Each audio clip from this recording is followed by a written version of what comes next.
We're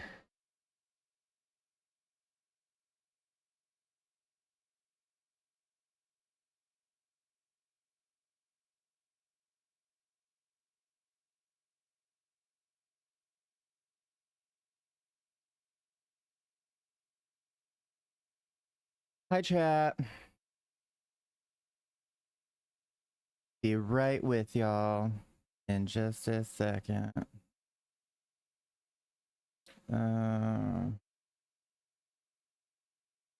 Are y'all ready to date some dateables?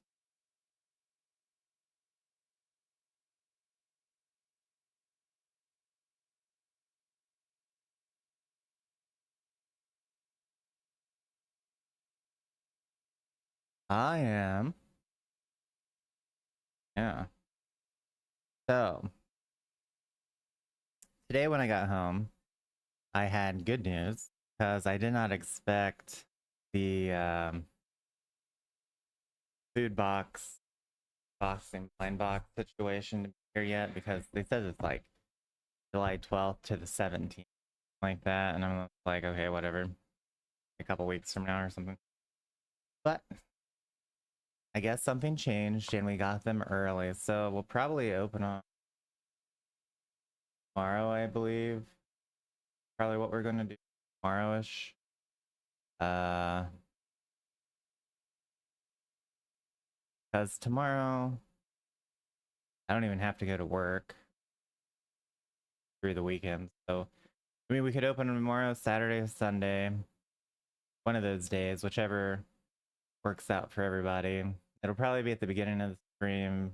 I don't know. I don't want to do it at the end of the stream because I really don't know when the stream is going to end. I'd kind of just like to have it out of the way and then game. I don't know, but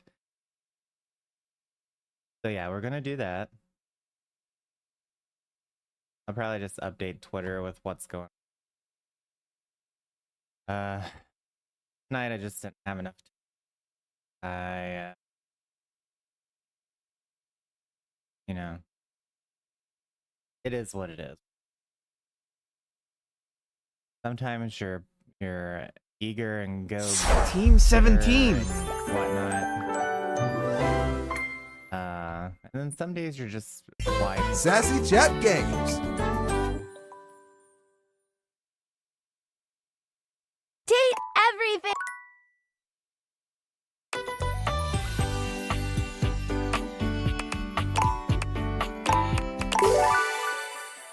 All right. Yeah. So that's where we're at. So probably tomorrow sometime.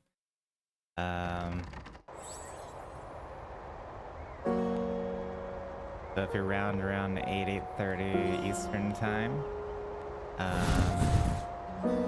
you should tune in and we'll unbox those. Maybe I'll have the other ones by then as well. The red film. All right. I don't remember where we left off last night. I don't know.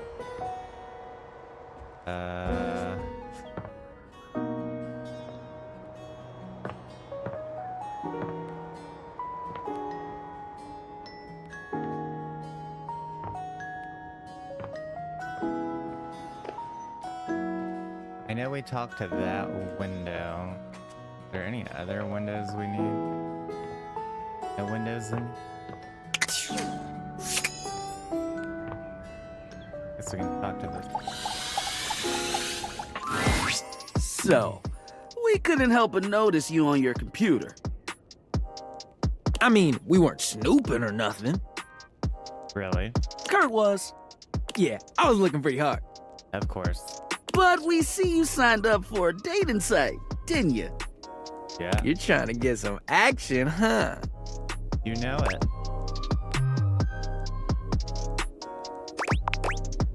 Oh, we didn't mean to upset you. If anything, we were just concerned about you.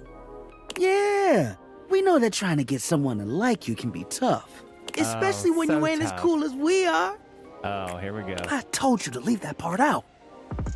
Oh, my bad, you're right. What I meant to say was, He didn't mean to say anything. no, Let me make it up to you.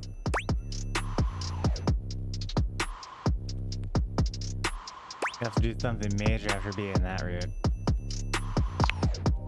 What if I told you I can give you a surefire phrase to snatch some honey? Snatch honey? They aren't a bear, Kurt. Trust me, I'm good at this sort of stuff.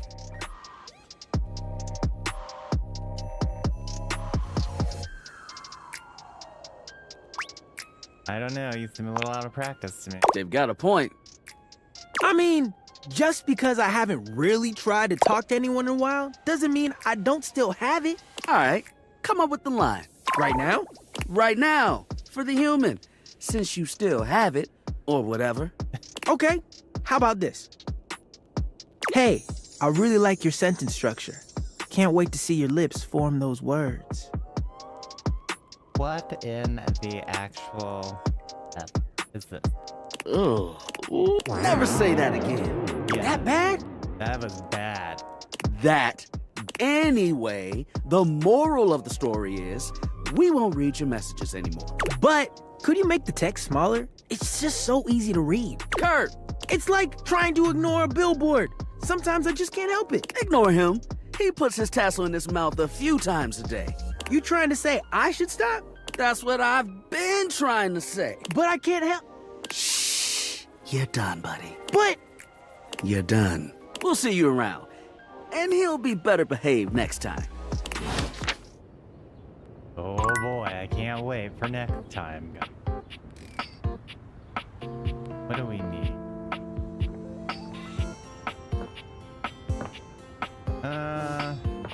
Who do we want to talk to?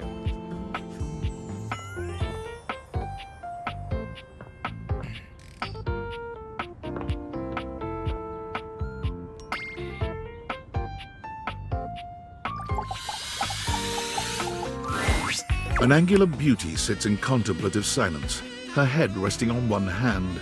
She doesn't greet you even when you stand directly in front of her. In fact, she doesn't even look at you.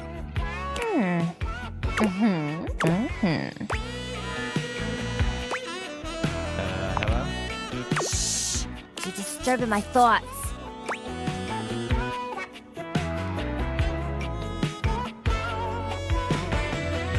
Pretty pretty. Wow. You really know just how to speak to a triangle, huh? Phew. Anyway, well, that's it. My fantasy bubble's officially burst. Name's Tina. Tina Triangle. Tina Triangle. Who knew?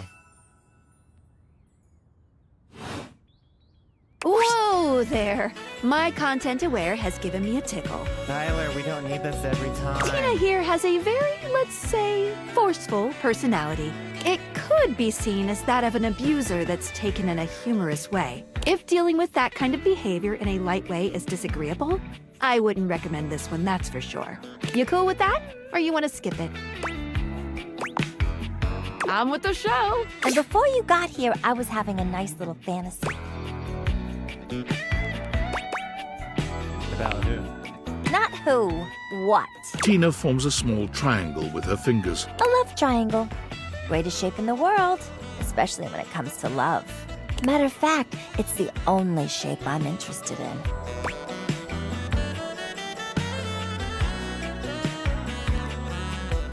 Yes, that explains the whole triangle. Just look at me. Angles in all the right places. Who could resist?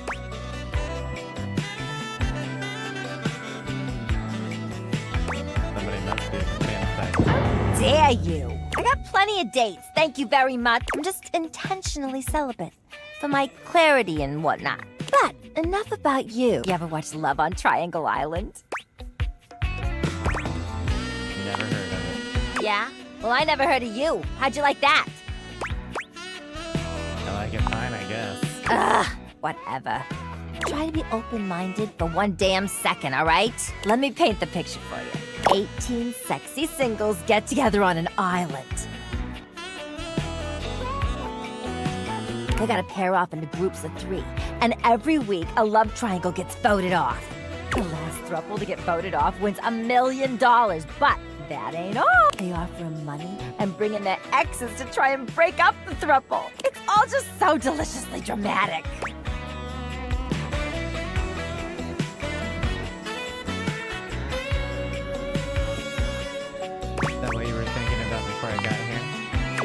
before you interrupted me.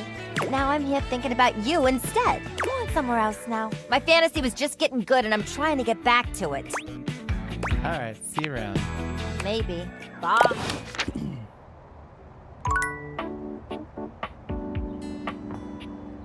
Okay, so we found that.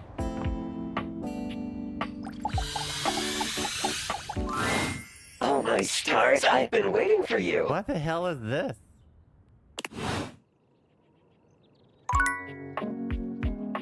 What is going on?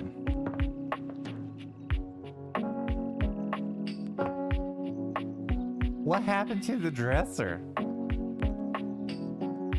It's bugging.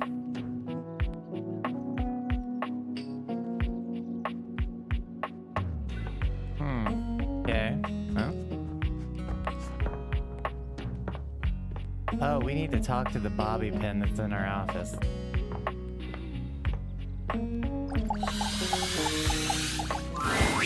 For the last time, I don't have games on my computer. I can literally see a game right there on the desktop. Well, that's for me, not you. Ooh. I work hard. I deserve a little self-care. Mama needs to play a little arachnid old maid every now and then to soothe her nerves. Hey, I got nerves that need soothing too. From what? Pretending to run a criminal empire? I'm not pretending. This is legitimate. Sure, kid, sure. Oh, look, your friend is here. Leave us alone. We got business to talk. Sure, business. Well, well, well, look who made it. Welcome to the potential future home of the Pin family's crime paradise.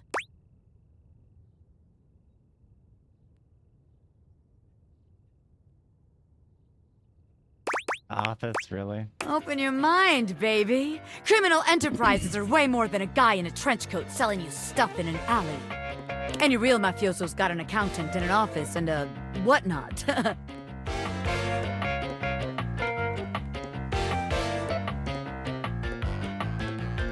Can't you see it now? Right there, on the desk, on a big shiny plate. Robert Bobby Pin. Legitimate business pin. Oh my god.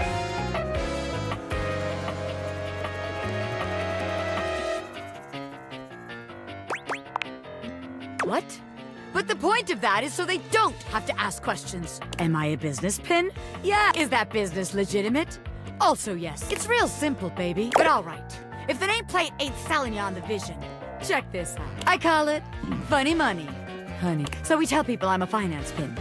I scam HQ, the office, really sells people on the whole thing. I make a bunch of fake degrees and licenses and all that. They bring me the money. I take it. Then we tell them that I invested it, and it's totally making a bunch of money, and they just gotta be patient. Meanwhile, we get some more suckers, take their money, and give it to the old suckers. We just keep finding new suckers to keep the scam going. It can't fail.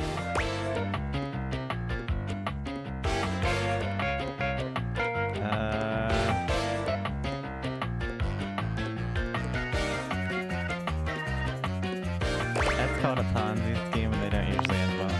What? You're telling me someone else has done this extremely brilliant and original scam already? That's impossible. There's no way. Way. Look at that No, sometime, no. you'll see. A busy and successful gangster like myself doesn't have time for research. That's nerd shit. And time's money. Seems like the office just ain't gonna be the place for us. But hey, that's okay, baby.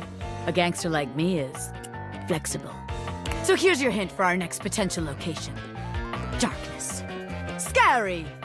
Spiders. Get out, baby.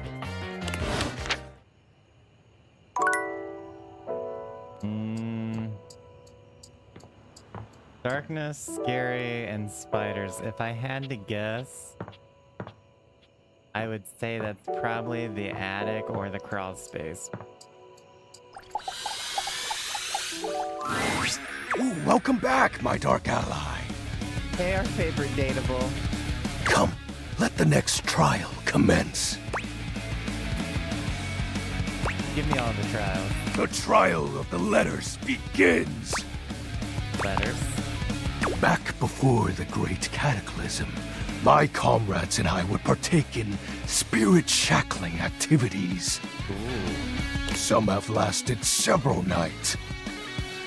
Others, we simply gave up counting. Are you prepared to begin?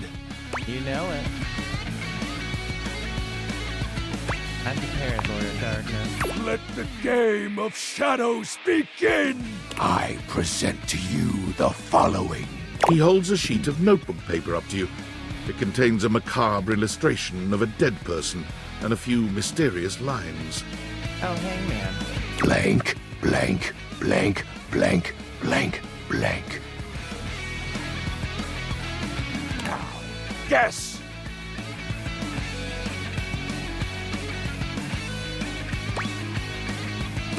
Bit of a hangman. This is the Hanged Man.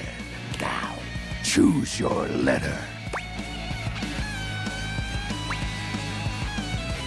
I bet it's Shadow. The answer is Shadow.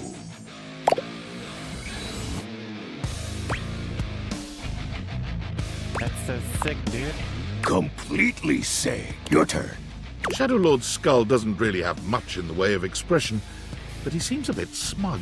I'll have you know that among my dark cabal, I was the leading player. Were you? Think to yourself, what is your mysterious text?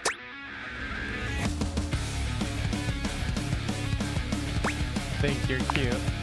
2 words. The second, 4 letters. The first, an apostrophe.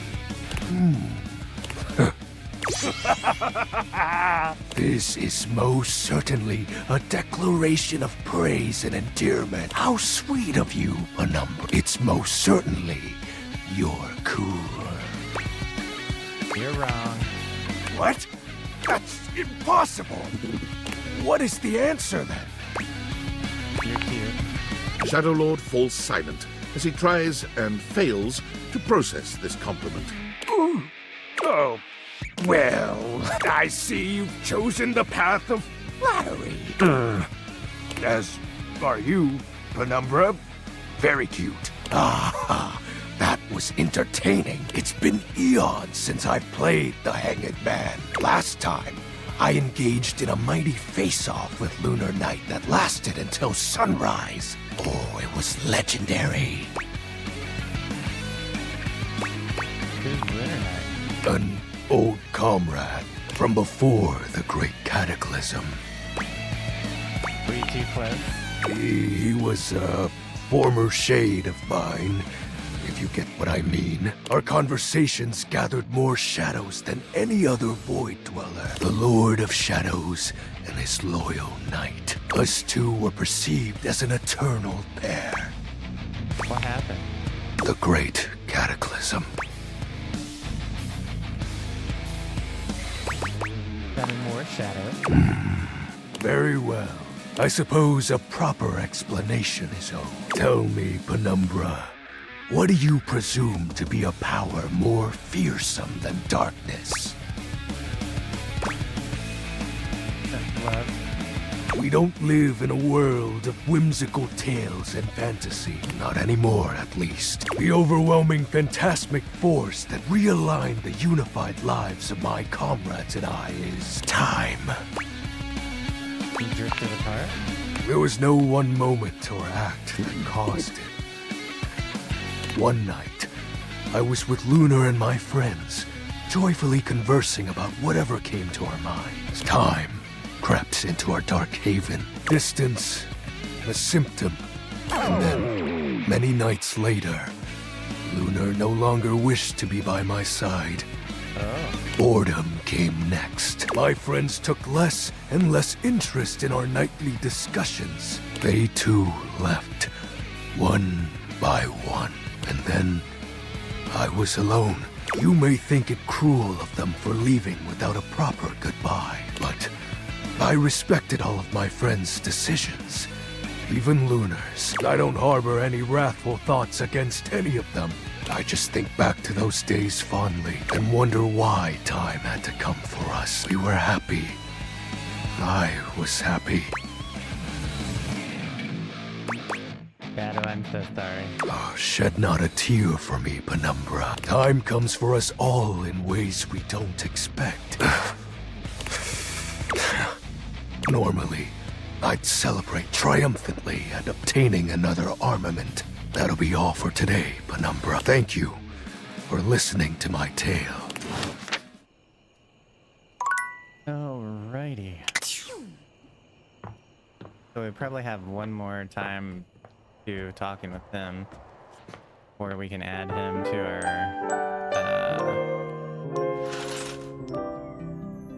What the hell happened to the dresser? It's hard to make sense of what you're seeing. Are the dateviators glitching? A mass of pixels, artifacts, corrupted warnings, and static regards you with a chilly indifference. Or what seems like indifference anyway. This entity is difficult to read. I don't bite. Hang on! My content Oh aware my is going God, off. Skylar! Damon is a glitch, and because of that, he can break some of our usual chipper tone and get into true spooky territory. You cool with that? Or you want to skip it? Carry on, then. By now you should know we're cool with all this stuff. Think. Do I?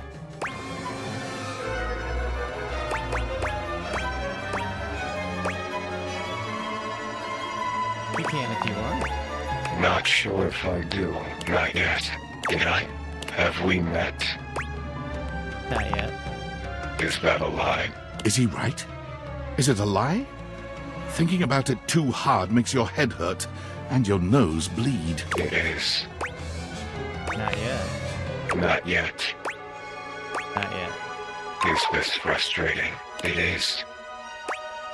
Not yet. How about now? It is. Not yet. Would you tell me if it was? Well, you can't, so. Not yet. Would you lie? Damon, let me save you the trouble. Not yet. And yet. And yet. And yet. You want something. Pick your poison.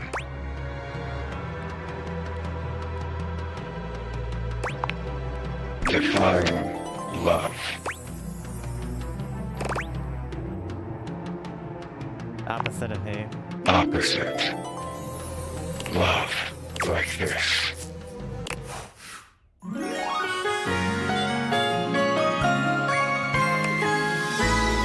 screen line.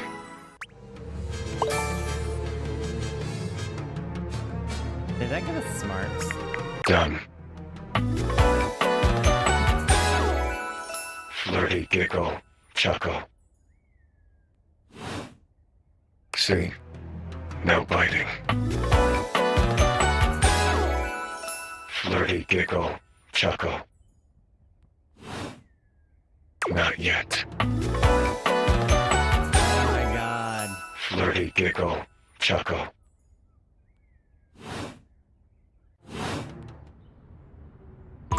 Well, that was easy enough.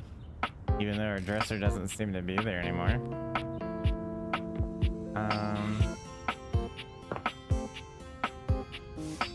Let's check the attic real quick, see if we find a bobby pin somewhere in here. Oh.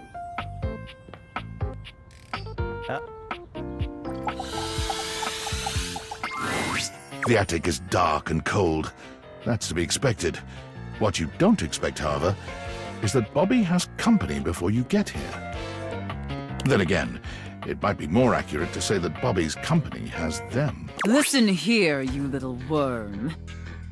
You think you can just slither into my attic and start helping yourself to my real estate? No, No, mistress. No, mistress. No, you spineless, pathetic little pin. Nothing happens in this attic without my say-so. You understand? You will not be playing pretend gangster in here without my express permission, you sniveling, lowly little maggot. The safe casts her steely gaze towards you. You could swear the room has gotten 10 degrees colder.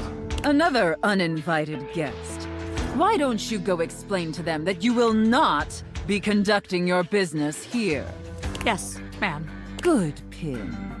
Don't disturb me again, or I'll have to punish the both of you. And it won't be the fun sort of punishment. In the middle distance, a confused sound comes from a new, muddied object. What now? Nobody you need to worry about, my angel of accounting. No one of worth or consequence. Oh, I see. Bobby lowers their voice, doing their best to appear entirely unbothered by the conversation you just witnessed. They try to strike a casual pose, leaning one arm against the wall, but they accidentally hit a spiderweb and shriek. Goddamn! They look back towards Sophia and lower their voice again. Welcome to the attic. Potential future site of the Pin criminal empire.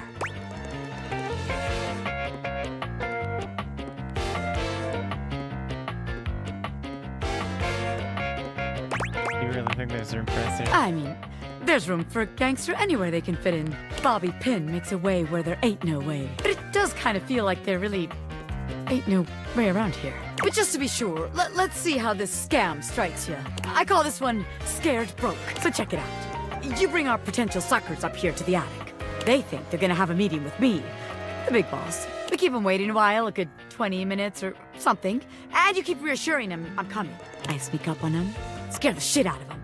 They drop all their money and valuables, as one does when scared shitless. We pick it all up and get rich. Repeat, repeat, repeat.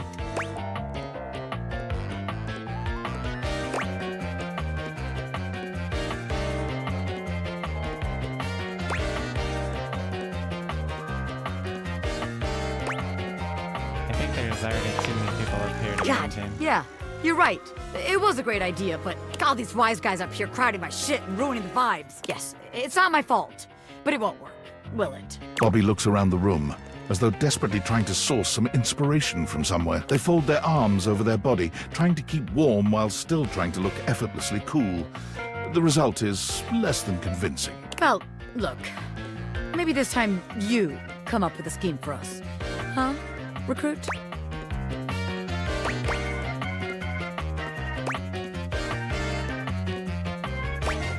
I'd love to, but not here. This place is cramping your style, right? I knew it. No, this place just doesn't have what it takes to host the Pin Gang. I wanted to give it a fair chance, but my time is too valuable to waste. You know? Bobby strides forward boldly, head held high. This place ain't for the Pin Gang. It sucks! What did you say, you miserable little worm? Yikes! I'm out of here! Bobby calls over their shoulder as they disappear down the stairs. You can find me where the magic happens, baby! A den of sin and rest in equal measure! Is that the bedroom?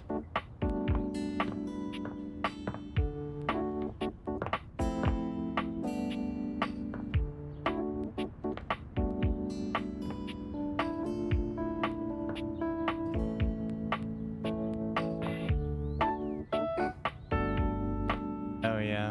Yep. Okay, well let's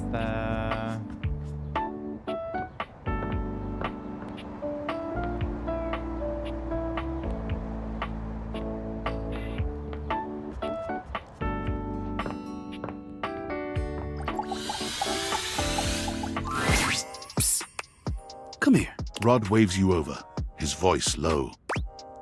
what's going on? We gotta be quiet. Kurt is sleeping. Oh, I don't want to disturb him. No, wait. He's talking in his sleep. Yo. You silly. He's been going on like this for an hour. You know that textile looks great on you. Nothing but lame pickup lines and giggles. It's pretty hilarious if you ask me. Wait. What you mean you like Rod more? I'm cool. I'm like, really cool. Wait! Come back! Wait! Don't go! Kurt snaps awake, looking at you and Rod for a few moments as he gets his bearings. I was doing it again, wasn't I? Yup.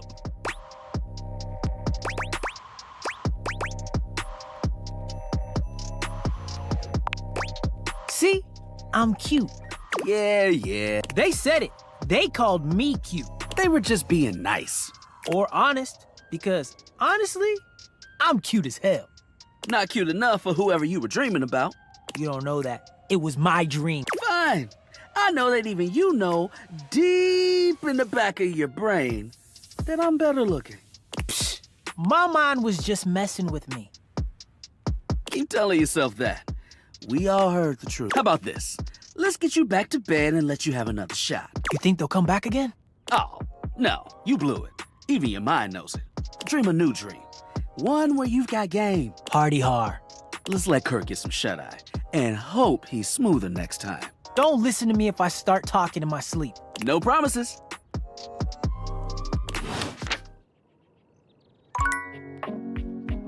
How many other windows do we got to talk to them? I don't think there's any curtains in the attic. No.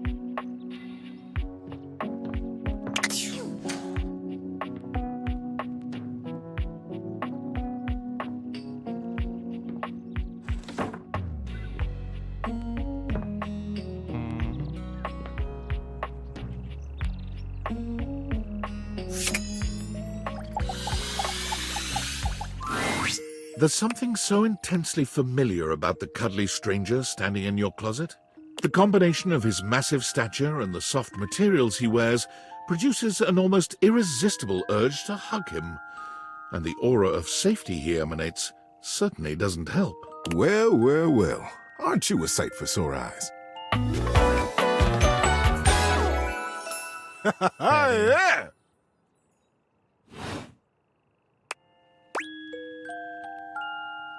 Wow, thank you. You are very welcome. You are so kind to express your gratitude like that. I feel like that's a bit of a lost art these days. To be honest, it's just so nice that you can really feel your gratitude. It feels good. It's one of my favorite things. Right behind fresh hot chocolate, warm in a mug in my hands. Oh, and munching on a big bowl of popcorn. Ooh, and going for a beautiful, long, slow meander out in the fresh air and taking deep breaths and listening to the trees. There's a lot to love around us, huh? What are some of your favorite things? Oh. Guess I'll go with hot chocolate. There you go. I must have made hot chocolate 100 different ways in my life, and every time, it's just the best. I think at this point I might be mostly made of hot chocolate. Not that I'm complaining. It makes sense that I would be warm and delicious. Tell me, what brought you around to see me?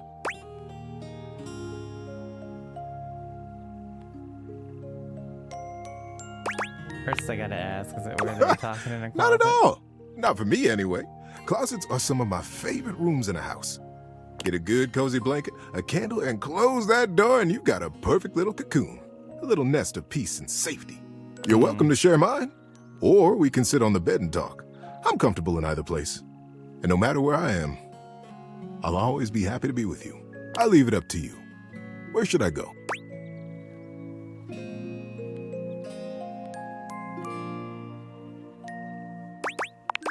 Get on the bed. So comfy. So now that we're all comfy, how about a good bit of wisdom? Oh, I've been looking forward to it. Being that it's daylight out, I got some advice to give you. For me, it's advice in the daytime, stories at night. Want to hear some advice?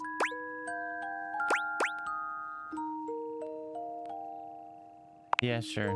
So, you know how you don't like to burp in public? And nobody likes to fart in public. I mean... The trick is to get everyone who's around you when it happens to be on your side. And one of the best ways to create a good team is through humor. So, you will burp. And when you do, own it. And with a big smile on your face, say, "Oh my goodness! Did anyone else hear that big barking spider?" Oh my god. That's silly. Exactly.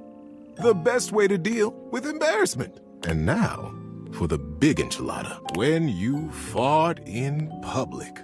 Oof. You gotta own that too. Look up boldly, bravely, and say, "The dog did it." The dog did it. What if there's no dog around? Whoa! Did you let one out just now? I'm kidding, buddy. My god.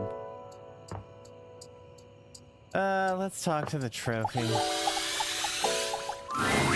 Stepford is pacing when you find him, giving himself what seems to be a pep talk. Come on, Stepford, just go sign up for it. What's the worst that could happen? A lot, that's what could happen. Yeah, I better avoid it altogether. But what if I won? Oh, it would be everything I've ever dreamed of. Oh, I don't know.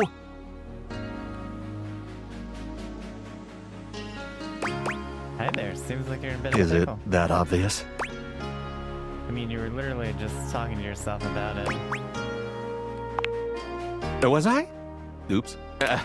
Guess I just feel like I do my best thinking out loud. Remember how I told you there came a decision point in every trophy's life? I think mine has come. But I don't know what to do. Maybe I can help. Really? You'd help me? That's so nice of you. And here I thought everybody hated me.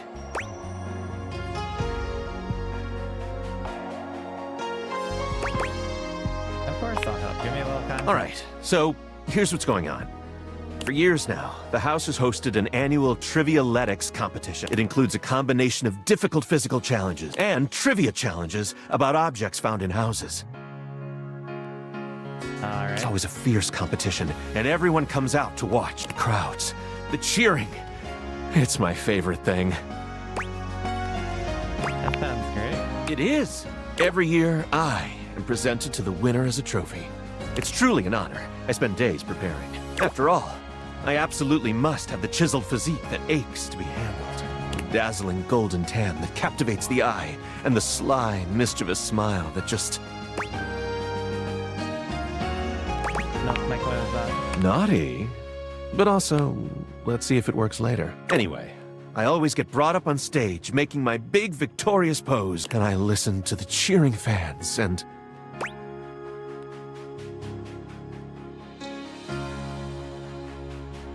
Takes you back to when you used to compete.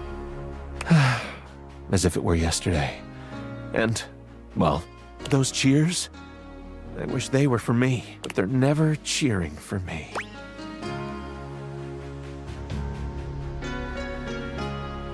And they never will unless you get out there and compete. Exactly. But what if I lose? I don't know if I could bear it. It would be so embarrassing. I'd have to admit in front of everyone that I spent all my time training to win and no time preparing to be a great trophy. My physique would be a mere tantalizing. My tan? A dull silver at best. And my smile would be an ordinary, run-of-the-mill, irresistible.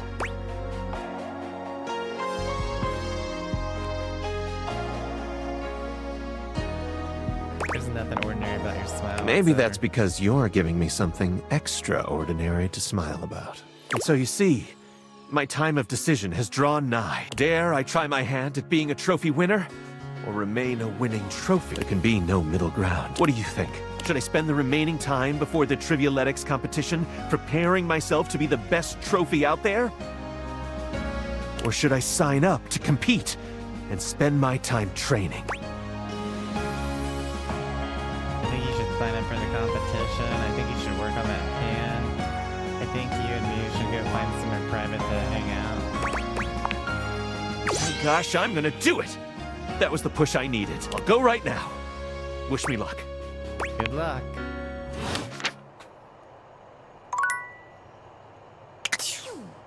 All right.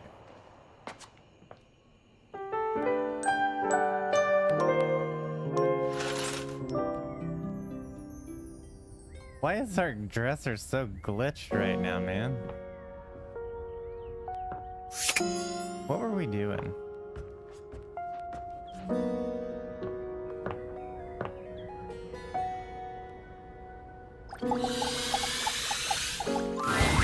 What up, my dude? Oh, I can't believe you're back after the last time. That little negative voice in the back of my head was really sure you'd never come back after that whole weights thing we did. But I wrestled it into submission with the power of positive thinking. I didn't spend the entire night sweating and crying. It worries me when you say things like that. Please don't stress yourself out on my behalf. Wow, sounds like someone wasn't thinking positive enough. Huh? Why? I told you I didn't spend all night feeling sad and scared. That's a thing that very definitely didn't happen. For the first time since you've met Shelley, you're interrupted by the presence of another. Ah, you have visitor, Shelley. I will return another time. For the love of God, please stay. I don't mind. Right! Yeah. Well then, I will keep it short, Shelley. Your constant anxiety is creating atmosphere of tension in the house. Everyone is afraid to hurt your feelings. So I have come to have talk with you. You're not here to hang out with me? This is business school. Oh. Shelley's eyes fill with tears, but where you would expect her to have an outsized reaction, she only looks down at the ground. This looks like real hurt.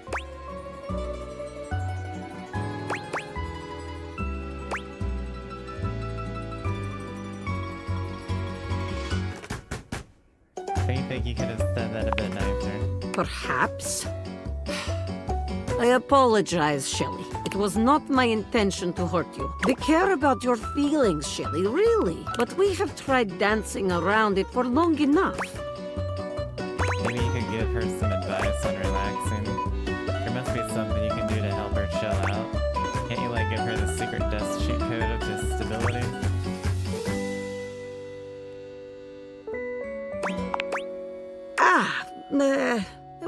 What can I tell you but to relax? You must trust in your muscles, and they are considerable. Shelley sniffles, finally speaking. Easy for you to say. Nobody put you together wrong. You can just trust you're gonna do your job every day. What do you mean put you together wrong? Shelley, are you improperly mounted? Tears stream down Shelley's cheeks. Dasha gives Shelley a sweet, if awkward, pat on the shoulder. I am sorry, Shelley. Please, try just to relax a bit, eh? We're all on your side, even if you do not feel it every moment. I will let the two of you speak. Shelley sniffles again. Yeah. I'm mounted wrong. No studs, no anchors. Right into the drywall. Why do you think I'm so strong? I've had to hold on like crazy for years and years. Dasha and Abel and all the rest of those guys. They don't know what it's like. They can just rely on their own muscles to get the job done, knowing nothing's wrong. Me? I just gotta know one of these days, I'm gonna fall. Someone's gonna put too much weight on me and I'm gonna rip right out of the wall. Whoever I'm holding up's gonna break.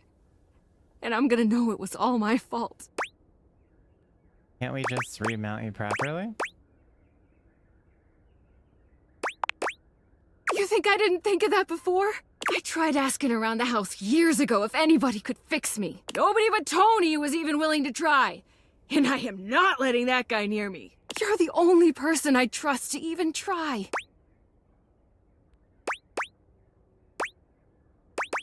I'm really not handy.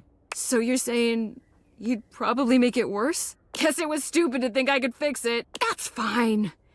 Guess that's enough negativity for now. Just gotta be positive. It's clear Shelley's heart is not in her affirmations. Maybe there's a middle ground here. What, like, just be scared and not so loud about it? I guess that could work. I'm gonna go think. Shelley walks off away from you without looking back. You've never seen her so quiet or down. Oh boy.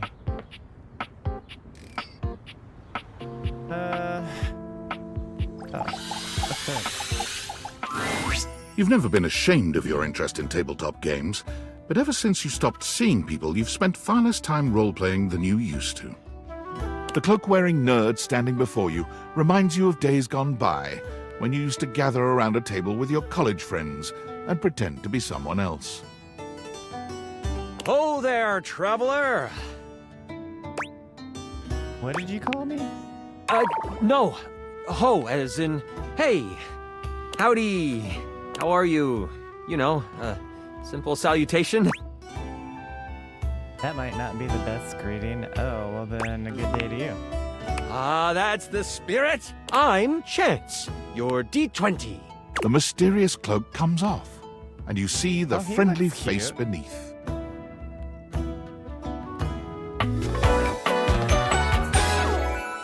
Welcome.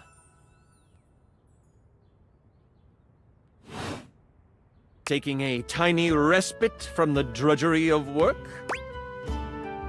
You know what they say about all work and no play. Just getting up to stretch my legs, walk around, and talk to my things. We'll go with option one. I actually have no idea. All I do is play. If you are up for a real adventure, I have just the thing for you. Have you ever heard of grottos and gargoyles? Never. Really?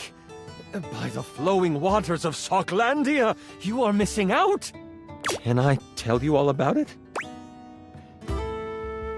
Tell me everything. Great! G&G is one of, if not the greatest game that has ever been created. A game forged by the imaginations of those who know that adventure and excitement can be around every corner. It's a role-playing game, so part of the fun is really getting into it. What do you mean by role-playing game? Get into it? How do you do that? You create a character and live out their story. Every decision is yours to make and mine to harmonize. It's all about using your imagination.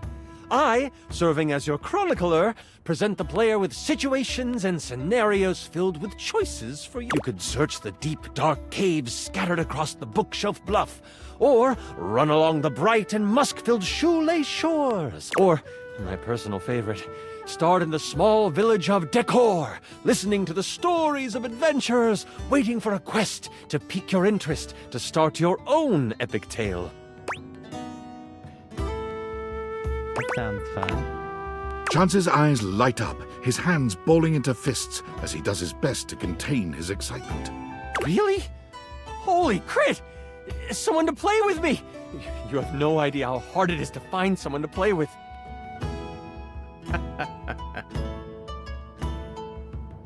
Interesting, okay.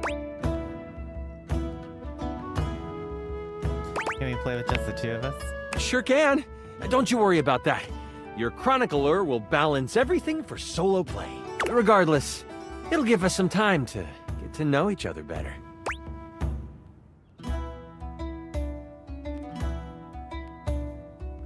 One I like this. It's time to get you your character. All we have to do is choose your stats, your powers, and your weapons. Then your armor, your lineage, and your gargoyle gauge. Although I might leave that out for this first character. It's an optional setting. See, you can have a portion of gargoyle blood running through your veins, which lets you...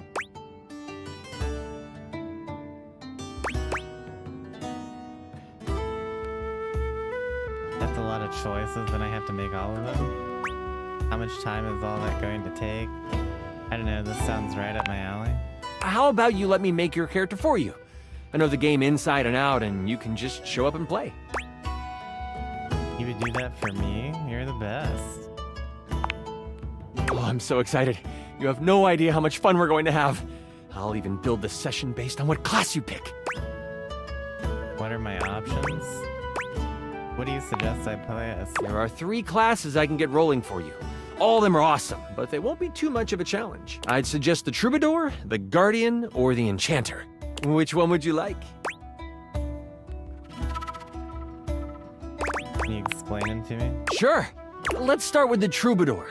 Loved by the locals for their wit and their voice, this magnificent magical minstrel can change the outcome of a dire situation with a simple tune. And with a liar by their side, this slick and seducing stupefier is sought after by those who wish to trade both coin and secrets for songs. Don't be fooled, though. The Troubadour can hold their own. They are a healthy hero, able to take hits with the best of them. What do you think about the Troubadour?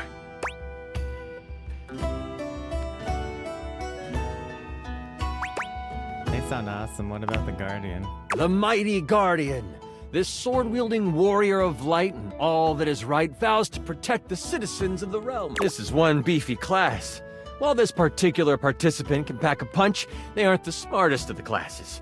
If there's a problem, they will try to solve it by punching. It isn't a bad thing, though. A well-equipped guardian can take down the most vicious of gargoyles. Their fighting record is just as shiny as their armor. Thoughts on the Guardian?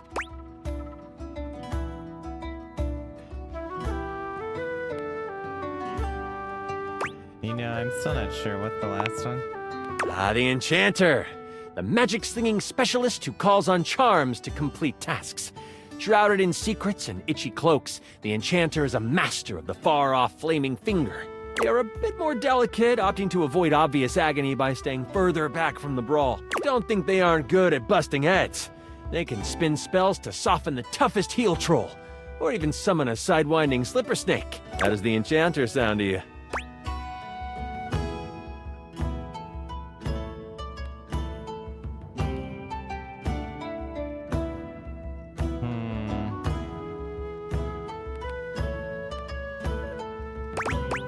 Let's just go with the enchanter. I'm so excited! The enchanter it is! Magic will flow and find home in your heart. I heard that Lux wanted to get into G&G more and was thinking of playing a hotshot. If you two know each other, I'll invite them. When do we get to play? Now that I know who you want to be, it'll take me some time to finish building out the session for you. Give me a day? I should be ready by then. Anything before that, and it's a bit dicey if I'll be ready or not. Sounds great. Can't wait. Haha, me neither. Oh, it's been so long since I played. I'll see you then. Okay. Oh.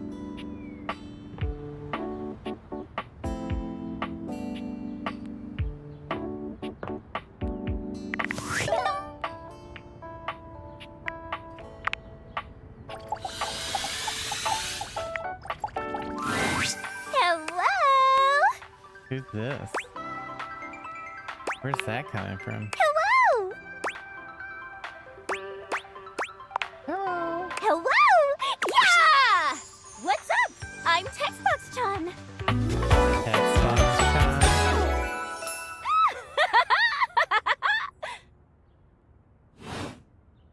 A stranger that appears to be cuteness personified jump kicks into your view, striking a pose so adorable, it makes you just a little dizzy.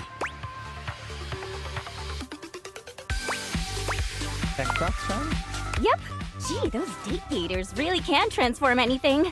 Wait, we should use it on the sun! Think that would work? The beam thing doesn't go out the windows. I don't want to date the sun if I can date you. Oh, that's okay. It'll happen someday. Maybe DLC or something. Even though UI is on the surface, the ideas being conveyed are anything but. Makes sense to me. Look, I know you've been staring at me this whole time, which is the point. But remember, my advice is to listen to what I have to say, not just admire my pretty colors. You got a text box, Sean. Yay! How are your dates going, by the way? I hope I've been helpful so far. You've been super helpful. You're super welcome! Just know that you can count on me in your romantic quests. Now, I'll leave you to it. Come talk to me again after you've awakened 16 dateables. And just put on those specs and tap that phantom word box you've never questioned before. I've already done that. Well, then come back later. I can't have you see all my content in one go. A UI still has to leave something to the imagination. TCYL! Boing, boing, boing, boing, boing! Wow.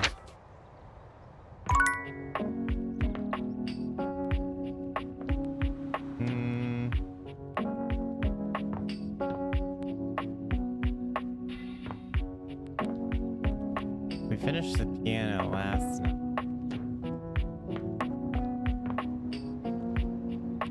Talk to the candlestick.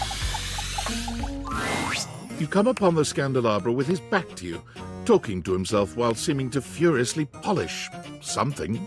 1 part calcium, 2 parts carbonate. Polish until glistening. Yes. Smoother. Smoother. Oh, take out those solid smears. Effulge! Effulge! He sets the cloth down on the table, delicately wiping his brow before finally turning. Oh, damnation! Do you even knock, human?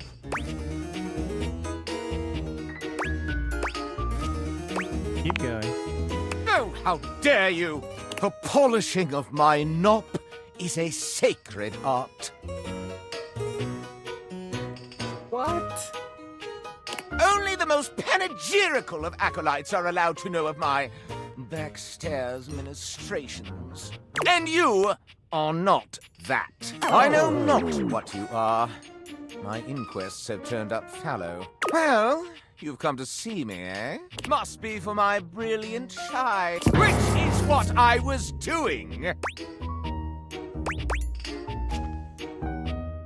Sure you were. I am made of the purest silver, Born in a small chandler's hut in the Swiss village of Saint-Martin, I have traveled transatlantically to this abode, where I preside over the rest of the objet. I require a great deal of polishing and care, which you do not do. So I'm forced to self-lubricate. Uh-oh.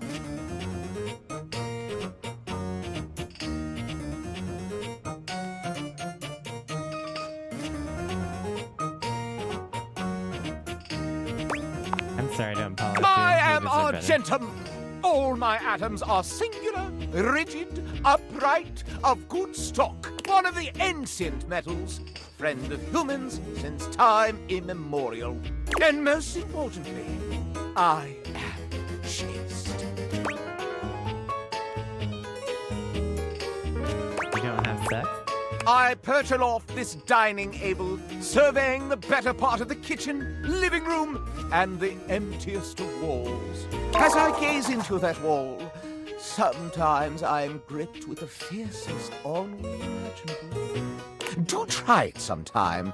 It's rather addictive. These other objets, these rottish roustabouts, love each other in ways you cannot imagine.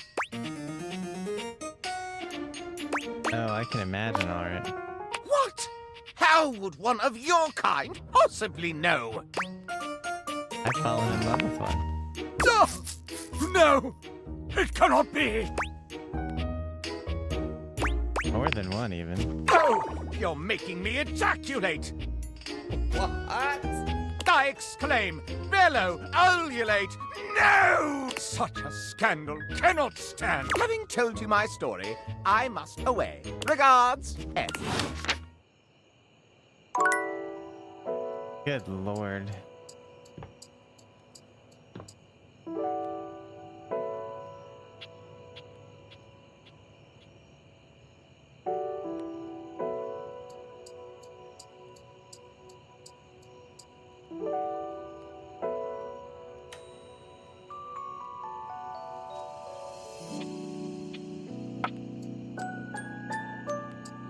Do we just stare at the wall and hope it talks to us or something? Looking at this empty wall fills you with an inordinate amount of dread. Best not stare too long, especially not for 30 seconds.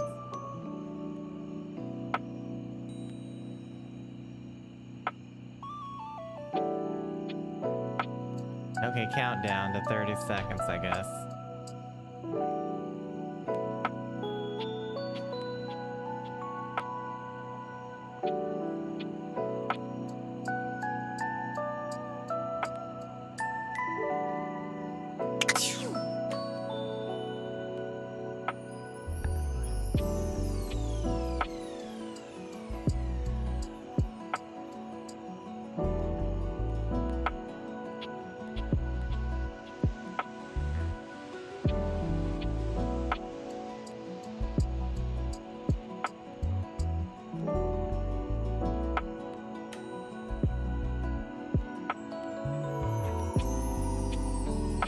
Surely it's been 30 seconds.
Come on.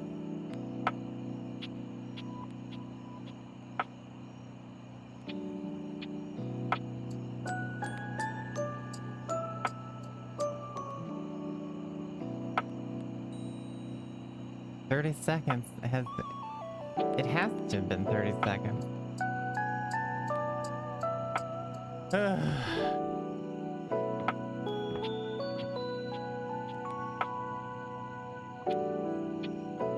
Let's start a timer.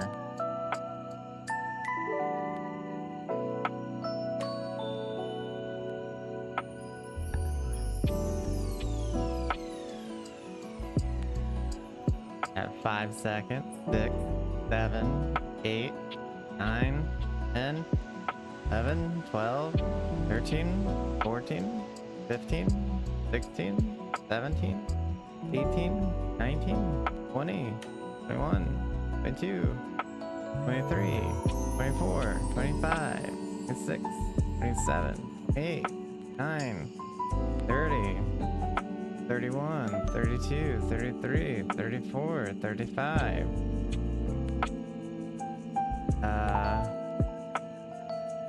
Maybe we're not doing something right. I don't know. We have one more.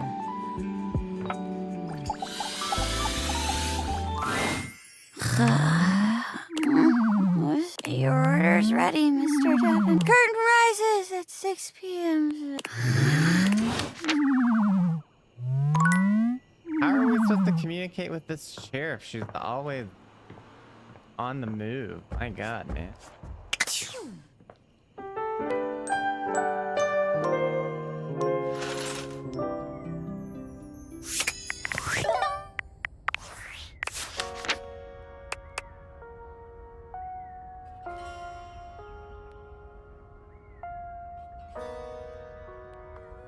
I feel like that's the chair downstairs or Cherry, but we can't get her to talk to it.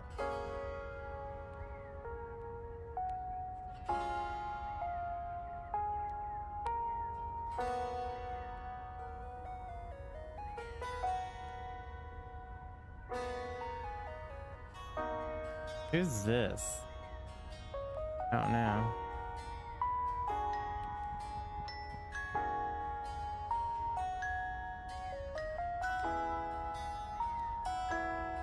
That's gotta be the rock lady in the office.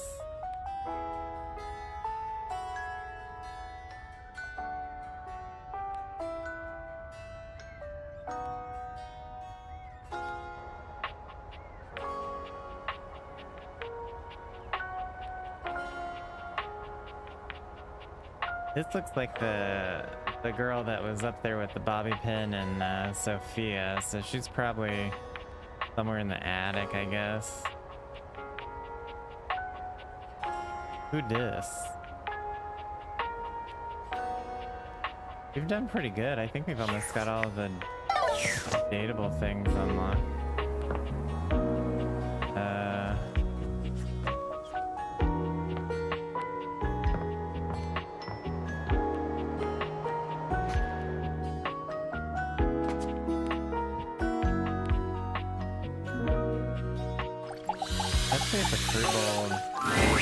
Ah, my faithful companion. Care to join me for another review? Love to. So, where should we go? Daisuke's sushi spot in the dining room is supposed to be pretty swanky. Freddy Yeti has an ice cream joint in the kitchen that's worth checking out. Let's do sushi. Mitchell leads you to the dining room. He seems excited, or about as excited as a critic like Mitchell can be about a new place. I've heard only good things about Daisuke's place so far. Let's hope it lives up to expectation. You walk into a rather austere space. Every element seemingly selected for its clean and unpretentious elegance. The counters are of raw pine, finished to a glossy luster. The walls are shoji-style screens, and the doors slide open with a soft hiss that seems engineered to bring you entirely into your sophisticated surroundings. A water feature drips delightfully in the background. You feel instantaneously relaxed and intrigued. Ah, here comes the owner now. Irashaimase. Daisuke greets you both with a warm smile. Welcome to Omakase Daisuke. I am pleased to see you both. Always nice to see you, Daisuke. It's obvious you've put a lot of work into this endeavor. Thank you, Mitchell. I have only done what anyone would in my place. The dishware deserves no less than maximum effort. I hope the decor and ambiance please you. My mind isn't quite made up yet.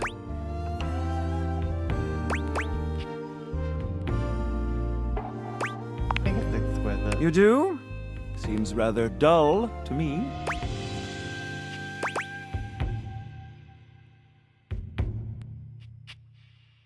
Look more closely. It's intentional, not dull, but understated. Understated, you say? Let me take a closer look. Everything has been selected and arranged in order to draw one's full attention to the sushi. Why, you're absolutely right. I thought at first it was lazy and weak decor. Lazy and weak. Mitchell continues on, as though he's not heard Daisuke. But look around you.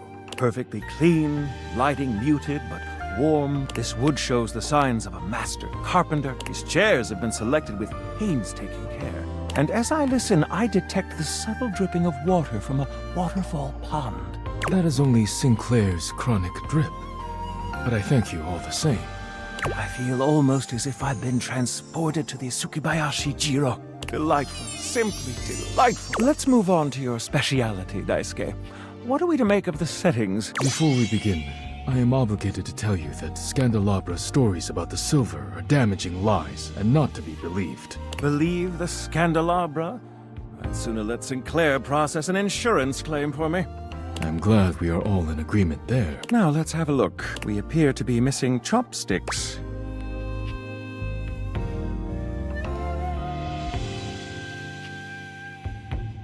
Chopsticks are brought out after the first course. Traditionally, sushi is eaten.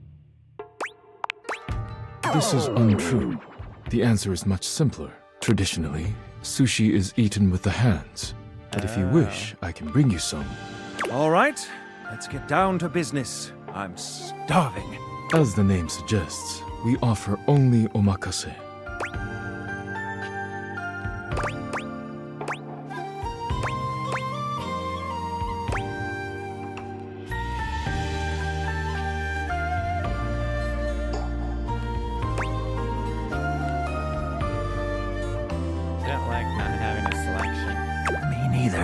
Okay, now, when the first course comes, let's...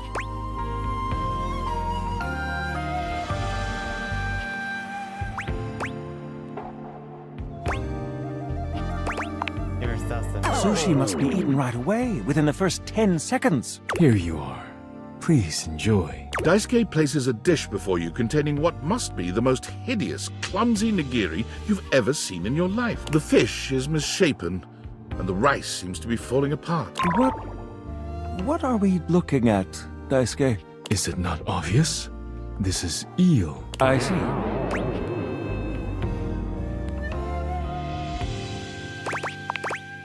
Glad to know your take. I'll present my own opinions in the review. Now that we've eaten, I think it's time to go. Oh.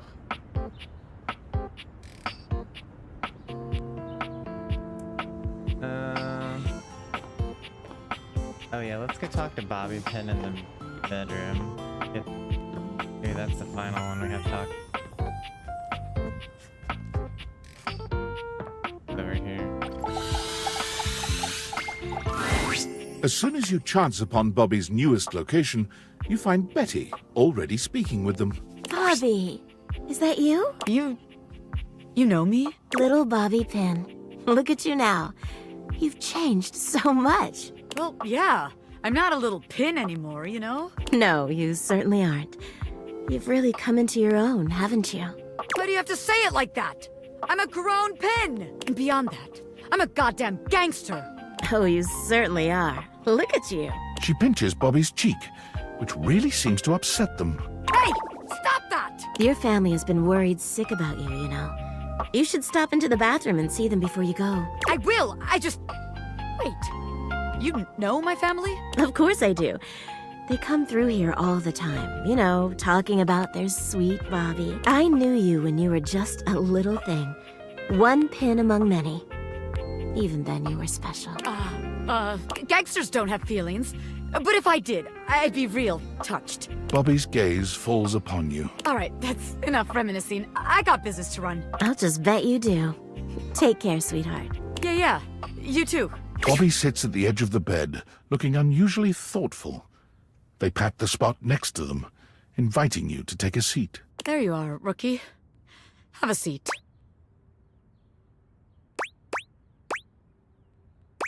You okay? Yeah, I'm all right. Just weird being back here so close to where I grew up. You know, I haven't been back to see my family since I got sucked up by Hoove.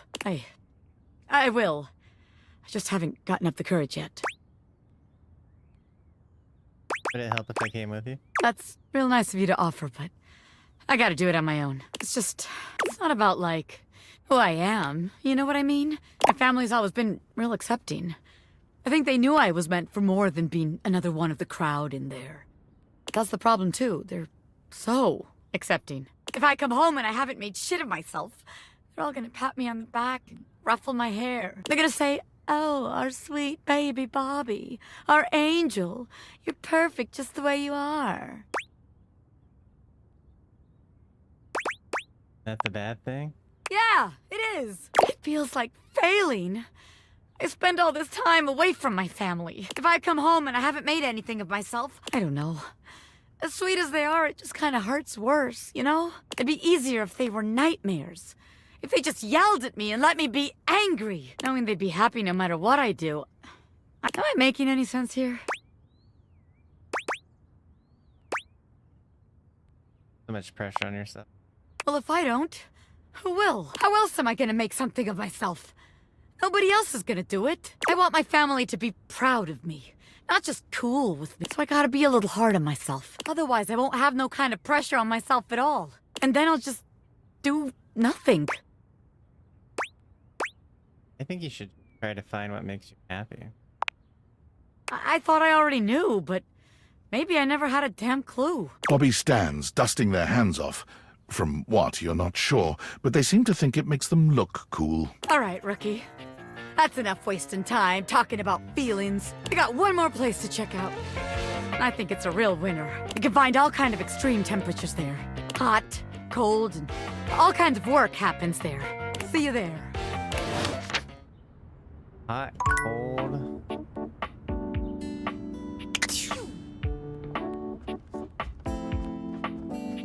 I mean, is it the kitchen? Okay, so she's in the kitchen.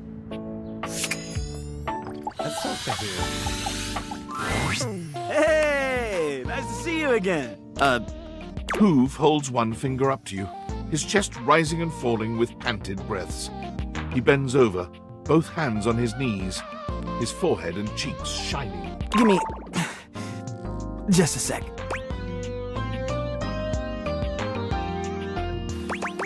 You okay? Yep.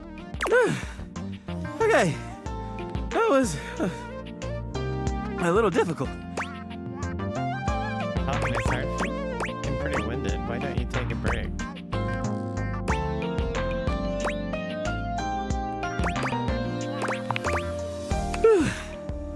Yeah. Seems like my suction is a little light right now. Maybe I better take a second to catch my breath. So, what brings you by? I was thinking we could do something together. I'd love that. What'd you have in mind? I'm not sure if I mentioned it last time, but I'm a big sports fan. And I'll never turn down a nice can of lubricant. As long as I'm not on the job. 5 o'clock somewhere. How about a drink? You read my mind. Let's crack a can. Hoove hands you a martini glass filled with a suspiciously dark liquid. It smells like alcohol, sure, but there's another strange scent you can't quite place. Cheers! The drink tastes distinctly like the scent of motor oil, and it leaves an unpleasantly greasy feeling behind. Dude, we actually drunk that?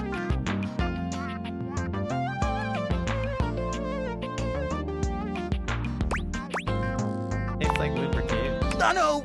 Isn't it great? So, how you feeling?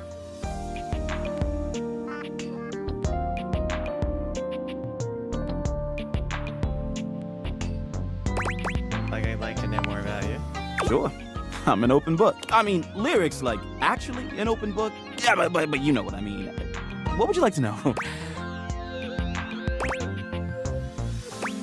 Something weighing you down lately? I mean, I guess I've been feeling a little overwhelmed. My suction's not the same as it once was. I'm struggling to get up in the morning. Lately, I just feel like I've got no space in my life. But I'm not sure why. I've got amazing friends, and I love my job. Every day I get to go around the house, and I encounter so many amazing things. I collect them in my bag. I've got everything you can think of. Be amazed at the stuff I find. Still feel empty inside. Maybe your treasures are becoming a burden.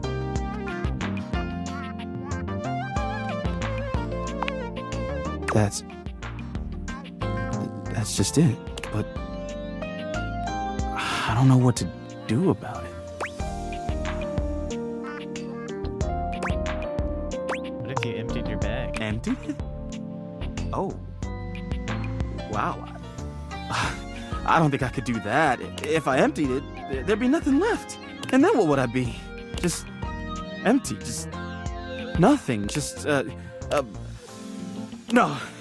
No, I can't do that. What if you just started with one or two things? Oh, I don't know. All that stuff is kind of private. I mean, I'd love to show you some things, but why should I trust you? Because I'm trustworthy? Sorry, but I don't think that's gonna cut it. Maybe I'll show you later, when I know you better. Anyway, I probably better go. Thanks for hanging out. Alright, we got him.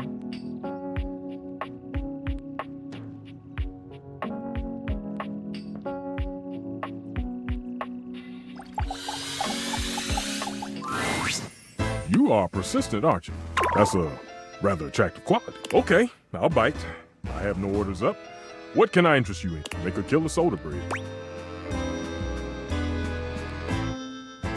Trying to get you to fall in love with me. Stefan raises a suspicious brow at you. Love? Nobody loves the head chef. Man, get out of here.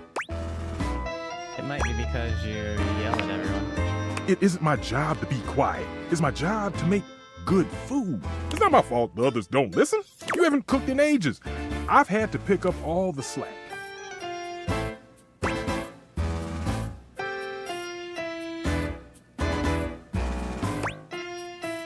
Cooking isn't really my thing. Well, maybe you aren't trying hard enough.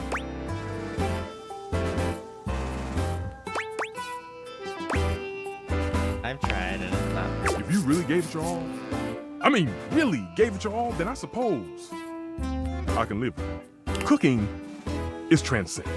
Imagine, if you will, a meal cooked by someone you care about. There's a small little something for you to snack on. The smells of the main course wafting through the kitchen. Your mouth salivating in anticipation. This moment, this food foreplay, is magical. Finally, the plate is in front of you. You take your first bite and your mind races. You take in the flavors, the spices, everything. You're feeding every part of you, even just for a short period of time. And then, it's gone.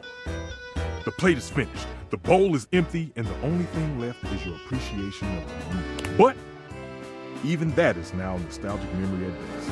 At least until you have that meal again.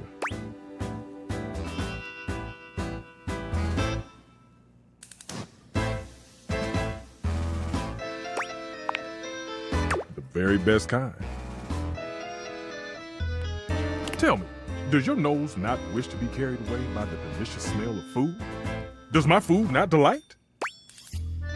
Smell of some food makes me nauseous. Yes. Then why don't we cook something together at long last?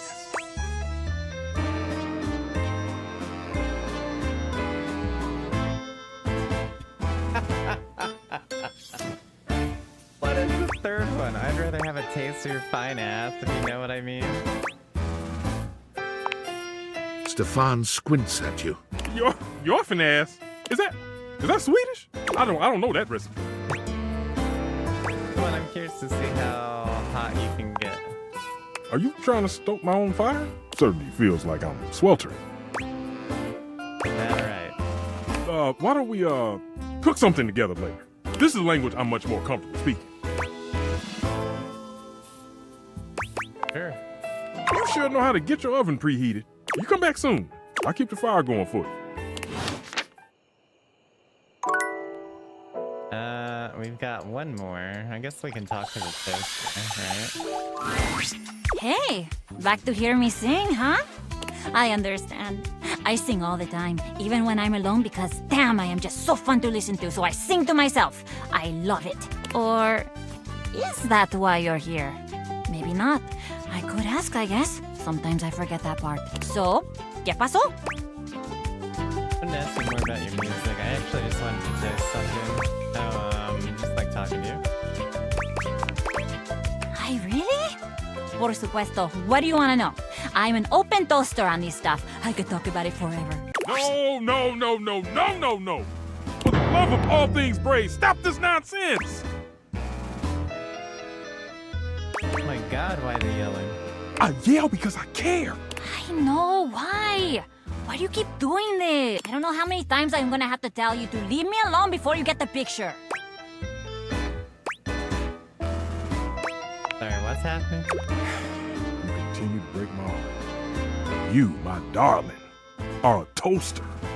You are a fine appliance with a long and prestigious history. Why do you insist on denigrating your lineage? Sullying your ancestral heating elements with this string strumming? Tell me, what must I do to bring you back to your true self? I swear, if I wanted to live in a telenovela, I'd move into the living room with Telly. Somebody give me a call? I'm just down the hall. No. No. Bye. Stefan, don't get me wrong. I'm really grateful for how much you seem to care about me. Also, please notice the generosity of spirit I'm displaying. That I'm assuming you care about me and not that you're just a great big nosy Botinsky who can't keep his burners off of other folks' courts. I do care about you more than anything. Well, not more than Bechamel. But you and Bechamel are running a very close race. But lay off! I am completely capable of deciding what I want to do with my time and my talents, and I'm really getting fed up with your constant do better, Miranda, do different, Miranda. No, just stop. Enough already.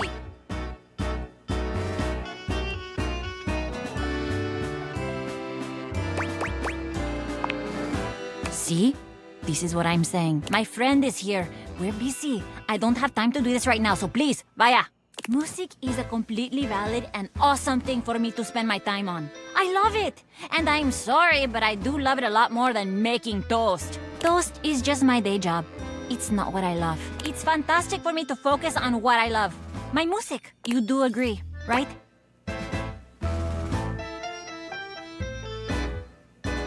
100%. Do what makes you happy. Exactamente. I see that once again I have taken my cake out of the oven too early. It remains soft, gooey on the inside, and inedible. Perhaps I should try again. And perhaps I should accept that we'll never see knob to knob on this. You know I love you anyway, right? Of course I do. And trust me, you're gonna love me even more when I write a song about you. Ah, yes. I'm sure I will. Well, goodbye then. Simmer on, my dear. You're gonna write a song about it?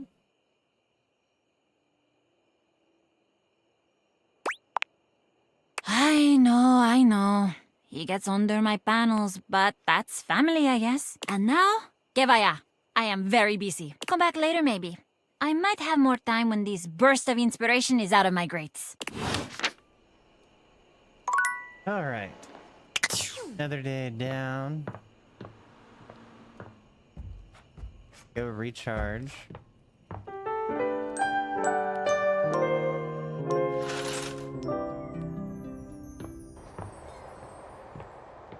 Go talk to Art. I am having so many feelings right now. On the one hand, this is the last piece, and how exciting that we have done so much good work on the gallery. And on the other hand, this is the last piece. And after this, I won't have such an easy reason to have you around and work with you. I almost don't know what to feel. I suppose I'll feel it all. That usually works.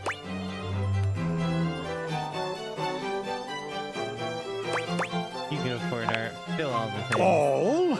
Oh, you mean just the two things I delineated a moment ago? Of course. Whew. You had me scared there for a moment. I have many other feelings. Some not discovered yet by mankind. This last one is a true modernist kick in the pants. I give you protest art in the style of the one and only Planksy. It's so irreverent and bold. I do love it. What do you think? Let's get into it. For sure we're talking about this one. This is not my style. I don't want to talk. Oh, talk! Tell me things! Firstly, I feel like I know this guy. I'm so on board with art as a political tool. This absolutely cracks me up. I hate stuff like this. It's not art. Oh ho! Do you now? Yeah, I don't know from where. He's just so familiar. Could it be because he represents the near-universal presence of corporate greed and the culture of theft and criminality at the highest levels of our capitalist society? Totally that. Absolutely! Art is a medium almost without peer for the making of statements. And this piece absolutely makes a statement. Were it me, and it is, I might call it badass.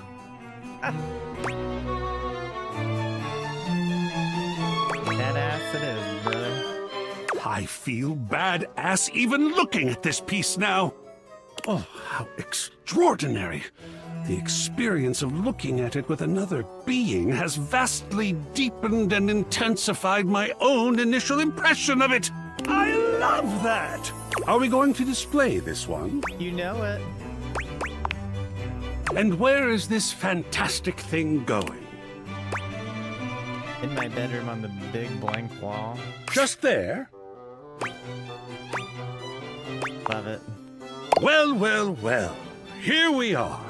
All 4 pieces for the gallery have been studied and placed. What an achievement! In the wake of it, there is something I need to tell you. You see, that? I've been thinking about you. About us. Oh? You put them all up and talked about it every time. I am in love! Well, it is rare to meet someone like yourself. And as you can imagine, I have met a great many folks. But you helped me with my gallery by offering your thoughts and opinions. You hung up every single piece and talked with me like humans do to each other, even though they were so different from each other, and even though they may not all have been exactly to your taste.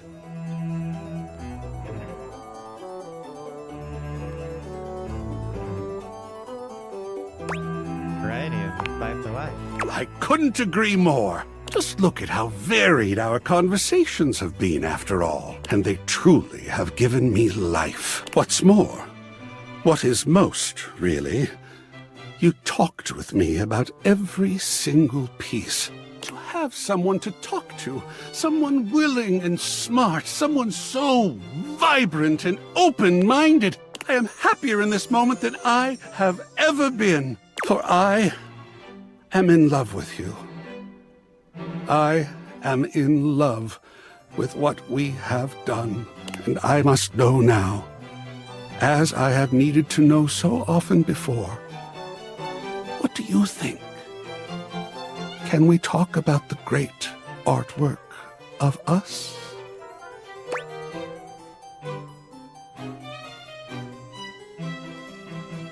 Oh my god, really? Yes, finally. Yeah! You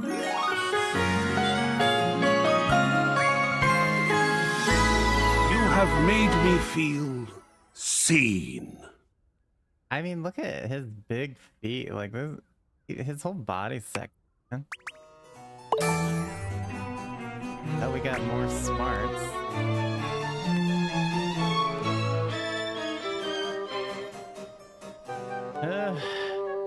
Remember when we weren't very smart at all? Now we're a whiz kid. Okay, well, we can mark art off of our thing.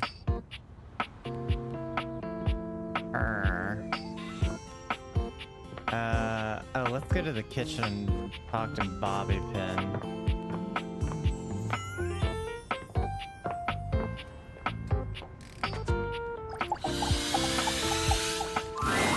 For once, Bobby isn't in the middle of a conversation or cheerily posturing when you find them. They look lost in thought. You made it. Welcome to the future site of the Pin Crime Family HQ.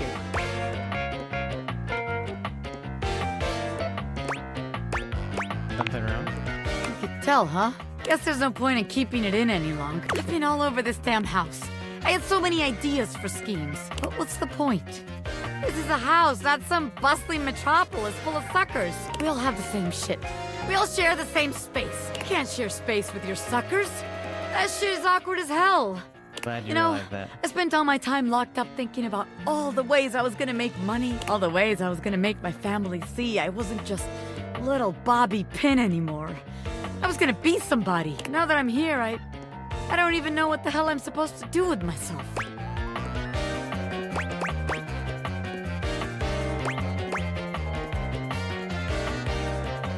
I bet you can't unlock that door right now. Bobby follows your gaze to the door where you keep your iron. You're on! Watch the master at work, rookie. Bobby sets to work at the lock, closing their eyes and holding one hand before their back. Wait, actually, I can do you one better. They contort themselves into all sorts of knots, closing their eyes and twisting themselves into the keyhole without the use of their hands at all. Goodness. It's a sight so bizarre, you wonder if perhaps you ought to have taken off the date viators. A bobby pin fitting into a keyhole would have been far less disturbing to witness. What's all this then? What are you, the fuzz? I'm the door. Well, buzz off and open already. I'm trying to show off my world-class lockpicking skills to my associate here. I suppose you're harmless. If you want to see the wizard, go right ahead. How'd you like that shit, huh? Ha! I told you. Wow! Now that's what I call showmanship. Ha! How many times am I gonna get startled in this damn house? My apologies, friend. I meant no harm. I only wanted to commend you for the commensurate showmanship you showed there. I mean, those twists and feats of dexterity. Audiences love a thrill like that. They do? Of course they do. Trust me, I would know. Audiences love me. I was in there the entire time, wondering to myself, can they overcome my lock? An iron like me can't be locked behind just any sort of lock, Oh, yeah? Yeah, and even though I have no problem retaining an audience's attention myself, none whatsoever, why, just imagine the sorts of heights we could reach with you as a part of my act. Wait, really? You mean I could be part of your magic show? Most certainly. Just imagine it. You and I pulling off daring escapes. Me, the world-famous magician. You, my bright-eyed young assistant, pulling in the younger crowd. I could be famous. I could really be somebody. Hell yeah, I'll be part of your act. Splendid! I just gotta wind up some business first, if you don't mind giving me a minute. Naturally. I'll be here when you're all ready. I can't believe what just happened. I wasn't expecting all this.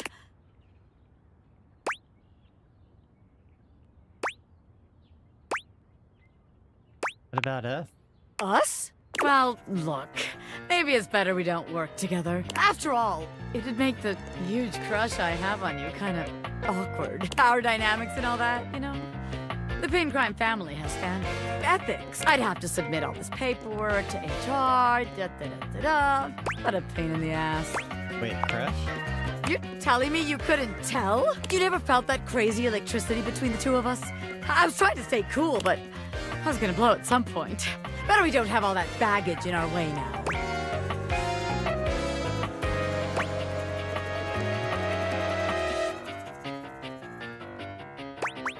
I'm glad it's just Of course it's not just you. This shit was mutual, baby. Anyone could see it. Can you imagine our suckers trying to let us scam them? Meanwhile, we're making eyes at each other the whole time. Disgusting. Sounds kind of hot, honestly. Oh, you like being watched? Interesting. I'll have to remember that. But in the meantime, I guess I got some rehearsing to do for my new gig. You want to come with? I could get you a backstage pass.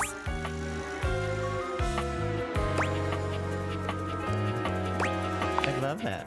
Hell yeah! Bobby offers you their arm, and as you walk forward together, you're struck by just how good it feels to be partners, ready to support Bobby in their exciting new venture, and receive their support in turn. As you watch Bobby perform, you're deeply proud to call them your beloved. When they turn to smile at you in the crowd, they make you feel as if you're the only one in the room.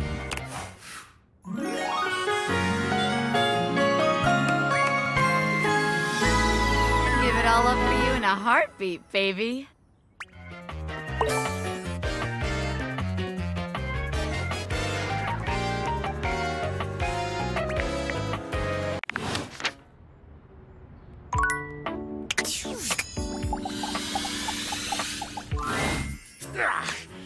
Damn pin got me cracked open like an old puzzle box. So now I suppose I have to give a whole monologue about how much different I feel.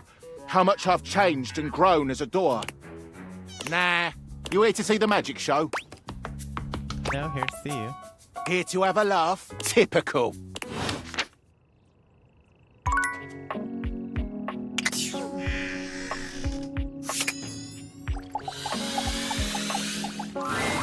Hey, it's you. What's up? Came to see what's going on in here. The great Bobini! Our training awaits. Ah, beans. Bonnie, I changed my name. I'm Bobby Sticky Fingers now. What? I gotta scram for a bit. This ironing board guy, he's a lot. Poof! Yeah, do not be alarmed. Afraid, perhaps, for the greatest mystery yet awaits. Oh, ah. You have ventured onto the path less traveled. A path where no thing is sure, where the unknown is the only certainty. You, unfortunate soul, have stumbled into my fearsome presence. It is I, Ronaldini, the great and terrible. Ha ha ha!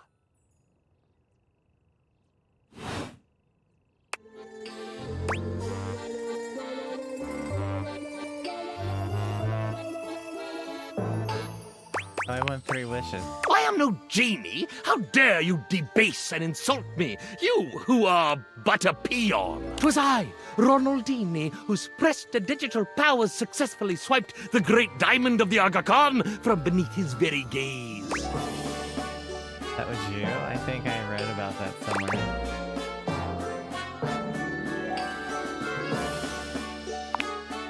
Now, do you feel the tendrils of my psyche entwining with yours?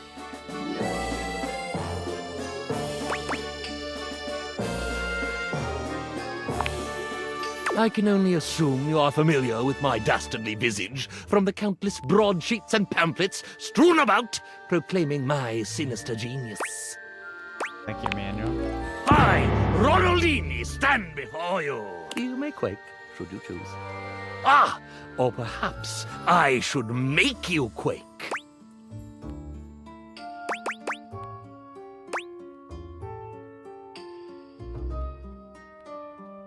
Heard some ear quaking, all right.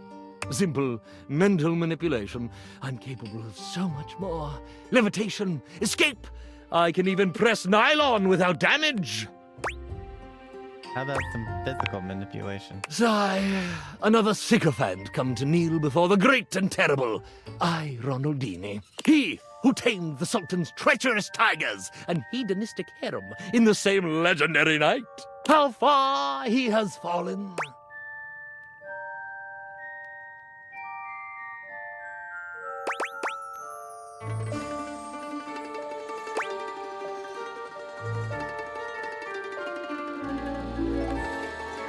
You've never tamed me might be fun. It's just that I'm so used to performing in the salons of the wealthy, in steamship staterooms crossing the vast unknowable depths of Leviathan. Even one time on a baroness's haunted ski lift. I'm accustomed to exposing my long and mighty, my long and mighty.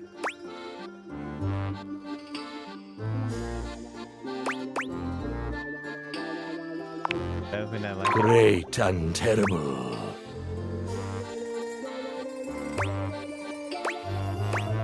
Go on. Powers to the finery of society's creme de la creme. That was less spicy than I expected. Well, that is true.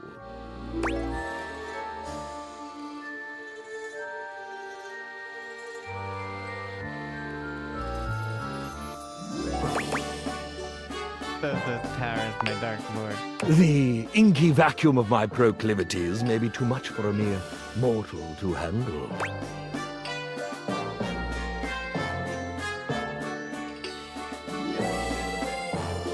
I'm going to be lost forever. You have no fear? Oh, I'm afraid, but you give me strength. I can take that strength away with a wave of my hand. Would you rather I were trembling with fear or with pleasure? Why can it not be both? Look, I'm terribly interested in you. Of course you are. I'm terribly interesting. But I'm not some sequined assistant here to do your bidding. I could force you to do my bidding. How would you go about doing that? I could stare into your eyes, snap my fingers, and your inhibitions would vanish, your free will gone, bent to serve me. Oh, and you think I'd be interested in serving you? I treat my servants well.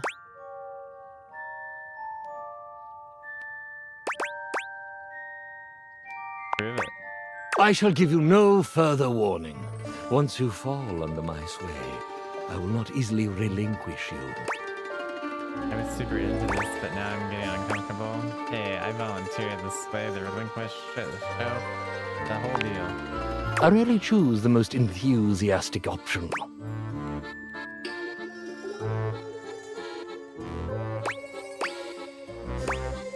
I rarely choose. Well, I can't help it if you excite me. You'd best control that excitement. It would be a terrible shame for my command performance to be, shall we say, halted in the first act. It doesn't have to be a single show. I'd buy tickets to an entire run. Then make yourself useful.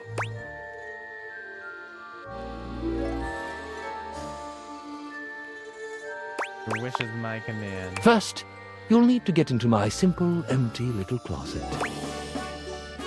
Am I getting in alone? Now, are you afraid?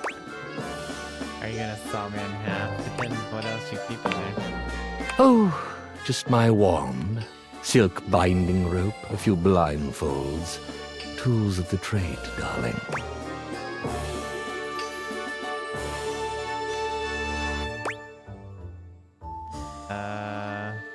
Much more fun if we're in here together, I think. But it locks from the outside.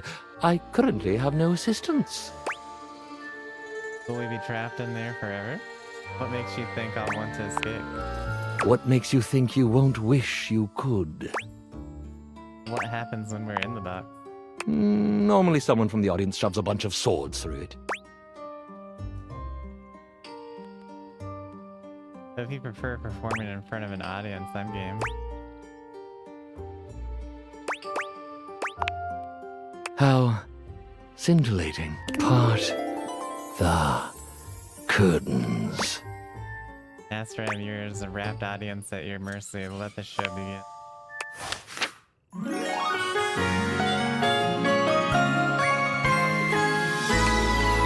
Come, my little bunny! Damn, that was quick. I guess we picked all the right answers?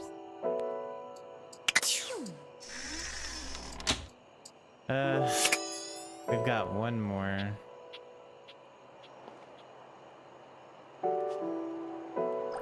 I guess we can talk to this that might be our final one for him. What? Mr. Pumpkin says 5 green bean souffles all day. 5! Well, then you tell them I'm working on it. Oh, it's you. You got something you want to order? Wanted to catch up with you. I would love nothing more.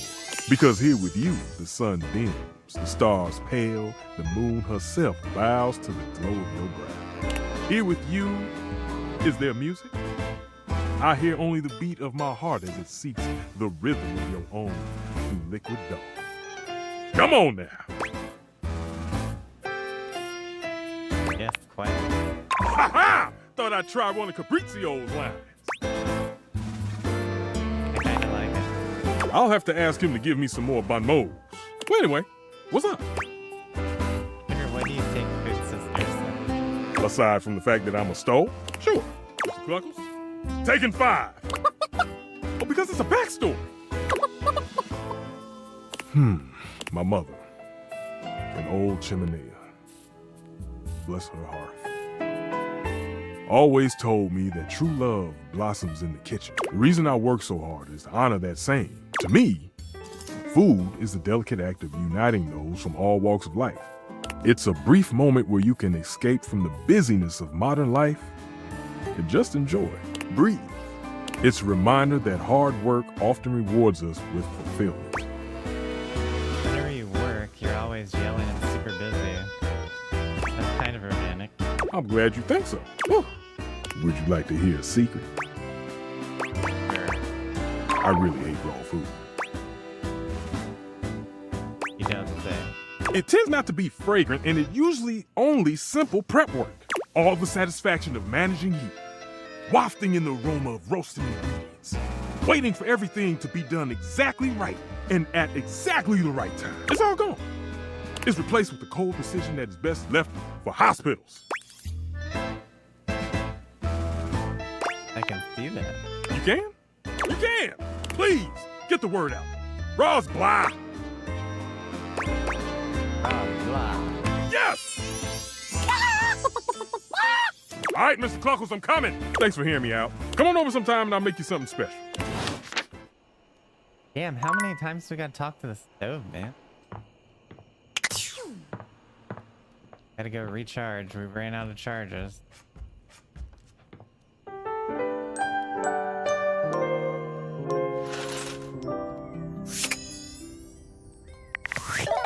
Okay, how many do we have left?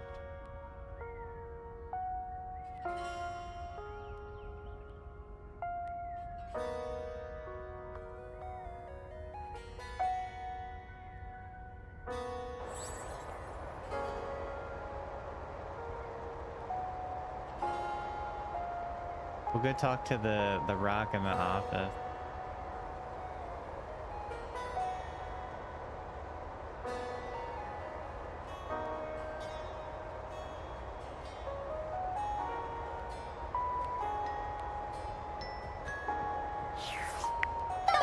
We got like 3 more dateables to find, guys. Go down here and talk to this rock real quick.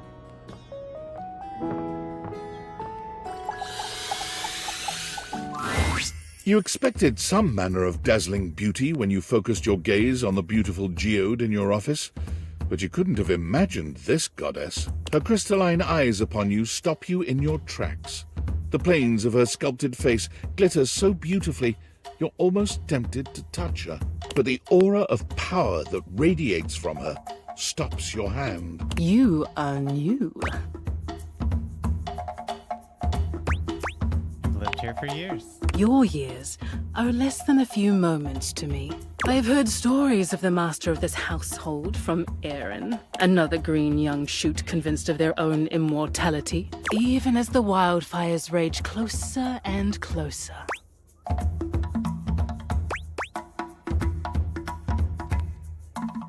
I'm a green shoot. What does that make? Are you always this intense? I am nothing but myself.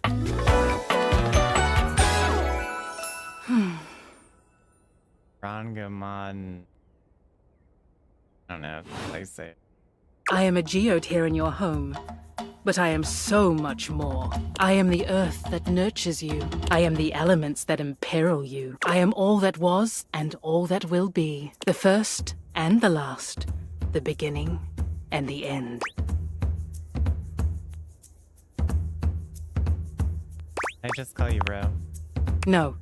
I have wondered when you might make your presence known to me. I hear of your comings and goings from the others in this place. Your antics are most amusing to me.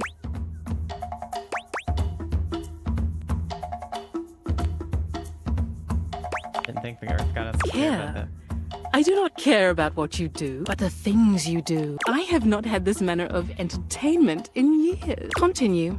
Well, continue another time. I have things to tend to now. Important things far beyond your kin. You may go now. All right. Okay, so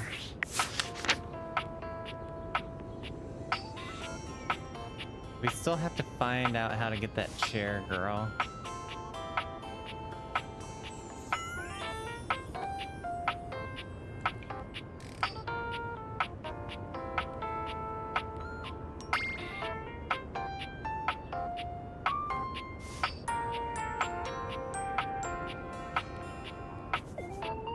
We've got 2 more dateables to find, and then we've unlocked every one of them.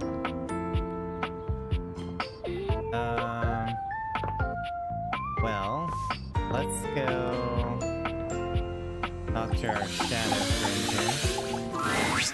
There's a strange heaviness to Shadow Lord today. He's not his usual dark, cheery self. Dark tidings, Penumbra. The news I carry may be troubling to you. Don't say that. What is it? I have found the final armament piece. You don't sound happy. Once I don it, my true power will be unleashed. With that, my final form shall be revealed. You may be surprised by who I become.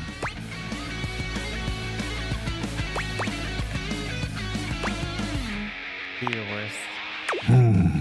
Shadow Lord bows his head, falling silent for a few moments before he begins his incantation. The die is cast. Let us begin. The whispers of the void. Heed my call. Bend to my will and reforge my soul. Let darkness incarnate reign supreme once more! Shadow Lord vanishes from your view with a flash of black smoke. Oh. The Shadow Lord you once knew is gone, replaced by what appears to be... It is complete. Some nerd? Shadow? As I suspected, you wouldn't recognize my form as it is now. It's me. It's me. XXX Shadow Lord 420 XXX. But my real name is Skips. Honestly, that sounds cool. I thought you wouldn't take me seriously if I appeared to you like this. If you have any questions, what do you want to know?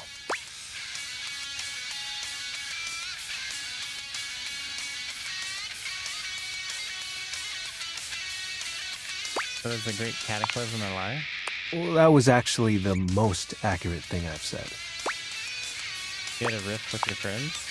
It was slow and sudden at the same time. Maybe it was happening the whole time, but I didn't notice. But it doesn't matter. The fact is, my friends all stopped hanging out with me. Well, we just grew apart. Probably because you got older. How do you accept that your friends aren't your friends anymore? A question for another time.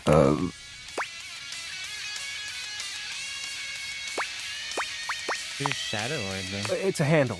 You know, like online name. My friends and I would chat with each other online using DIM. What's DIM?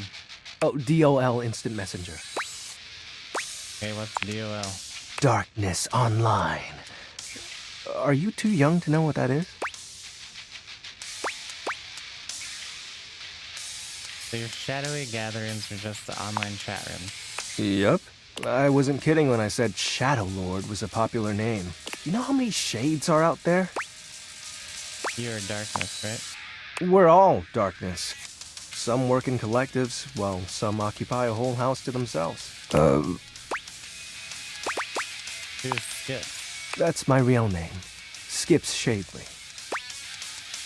So this is the real you? Yep. Told you you'd hate it. I didn't say that. I'm not actually the Lord of all shadows. I know this. My friends and I love role-playing, so we made characters to chat as. And the armament? Not real, but wasn't it nice feeling like you were making progress? What was the point of the rituals then?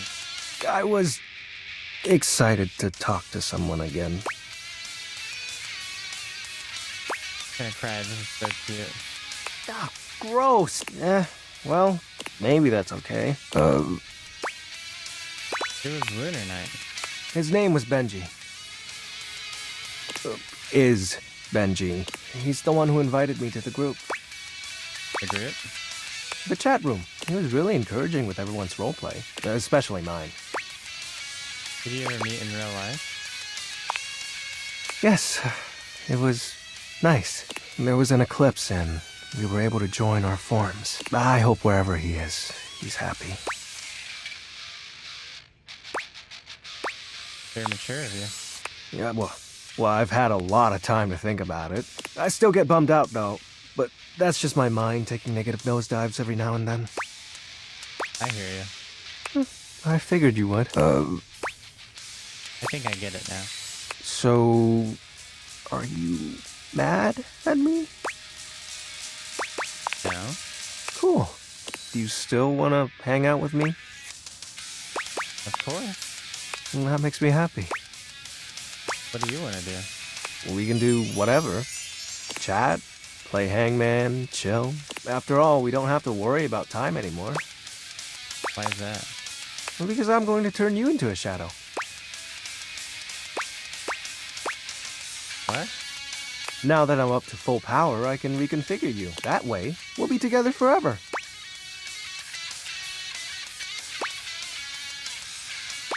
I thought the armor thing was made up. Yeah, but the powers of darkness are very real. Now, become untethered and enter the void.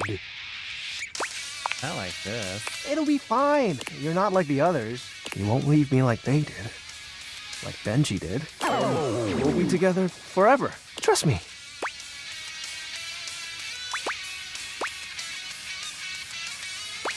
Okay, shadow time. Oh, you chose correctly. Now, let the dark ritual commence. Skips holds his hand out to you. Penumbra, join hands with me. You take his hand as directed. It's hard to tell, but you could swear you see a blush spread across his cheeks. Ooh, excellent. Be untethered from the warmth of light and submit thy soul to the chill of night. Be one with the darkness. Skip's grand incantation ends, but there's no puff of smoke or flash of light. You certainly don't feel any different.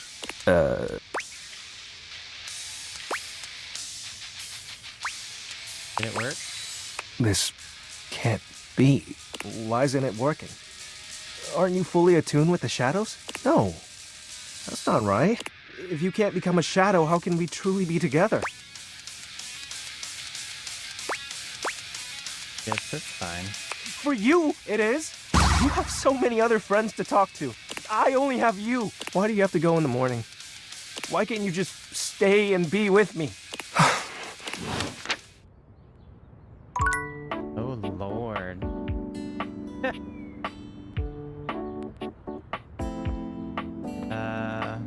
Talk to the candle guy. Yet you return. You must desire me in some way. The chance of critical colloquy beckons. Though your own scandal-mongering leaves much to be desired, I can take you under my labrum. Take me away. Ah, tell me, when I spoke of polishing my knob, do you even know what that is?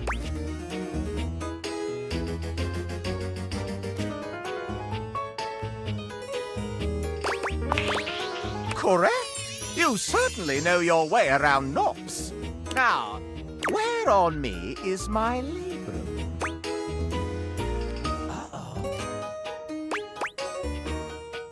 Your arm, of course. Indeed. My labra hold the sacred flame aloft. last. A capital may mean an uppercase letter or an exclamation for a lovely thing. But where is the capital on my corpus? Exactement! My capitals lie neath my sconce. Oh dear! You certainly know your way around candlesticks. It makes me burn rather hot. Allow me to tally up my feelings for you. I deem you not yet worthy of my inner victim.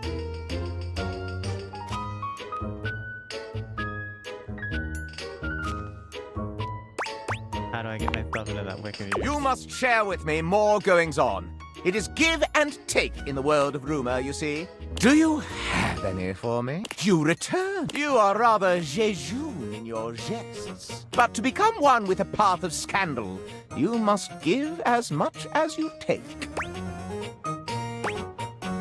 Wish to become one with the path of scandal. I've given you an awful lot, haven't I? What have you for me?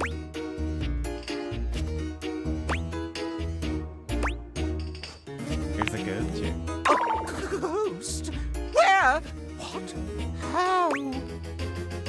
Exists in the attic. She's not too scared of this, I wouldn't worry. This begs so many questions. Where do we go when we die? I mean, where do humans go when they die? I've been dead inside for a long while now. Excellent scandal. First rate. Any more? Lux is the real asshole. So I have noticed. As an analog source of light, I once offered Lux some brightness when the power went out. But as Lux is terminally online, there was no way I could reach them. When the electricity surged through the house-dom again, Lux called me cringe and refused to be seen in photos with me anymore. That you have noticed the same, as many others, increases the scandalation of it all. No, no, no! I am absolutely brimming with scandal at the moment. Burn. You, my dear human, are now worthy of my esteem. You should feel rather lonely, as I do, for there is no one else in the homestead whom I can count as my friend. Well done. We're friends now? Why, yes! You'll see it on the little screen as we part ways.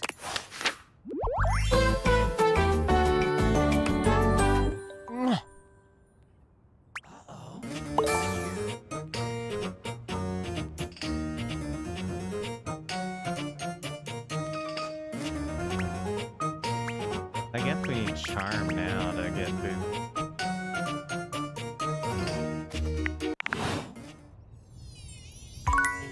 Alright, so we're done with the candle.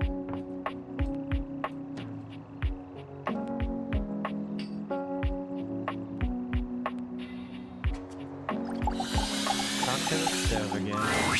Hey, thanks for coming back. I know I kind of put you on ice the last time you came to talk with me. If there's a good reason. There is. Well, Mr. Cluckles and I have been talking. You can call what he does tough. He said that your level-headedness was something to be admired. And I said I wouldn't call it that, more of a naive curiosity masquerading as a... yes, I'm getting carried away. I wanted to present something to you. I know I came across a bit heated. So I made you something raw. He presents a covered silver dish to you, removing the cover with a flourish. Nice heaping platter of sushi.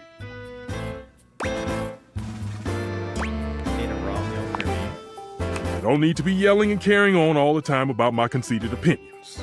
I need to remember those who are making it. This is terrible. Ra's blah. No. See, Mr. Cluckles? Stefan wrenches the plate from your grasp and tosses it into the trash with a speed and intensity that could generously be described as excessive. Score. Good on you for letting me humor the little chick. We know why we're here. To eat some nice, warm food, shall we? Definitely. Now, what do we make?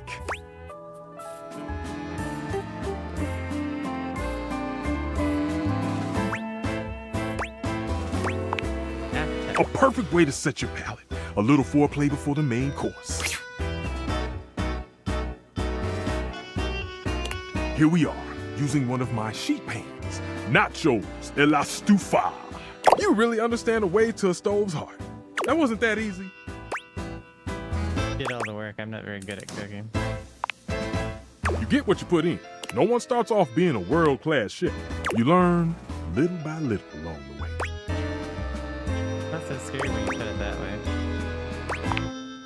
I suppose a little respite is worth the effort. You know, I really enjoy cooking. Perhaps you can give this old stove a whirl and do it again? I love nothing more. You have set my heart aflame. From this moment forth, I burn only for you, baby. How I tremble in anticipation of cooking side by side again. Together, we shall make the most delicious food the world has ever known. And most importantly, it'll be solely for us.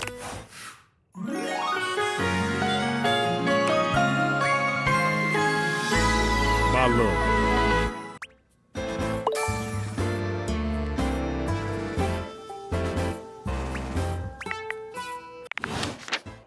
Alright, so stove is done, nuker's done, Daisuke's done, that's done, Freddy's done.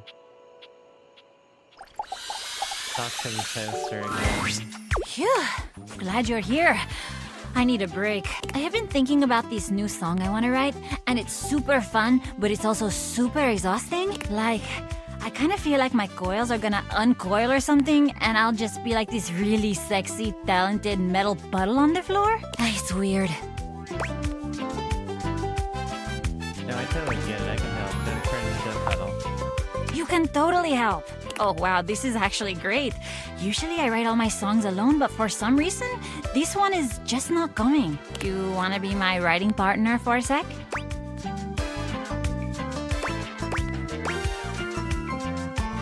Yeah, let's go. Attitude on point. Love it. Entonces vamos.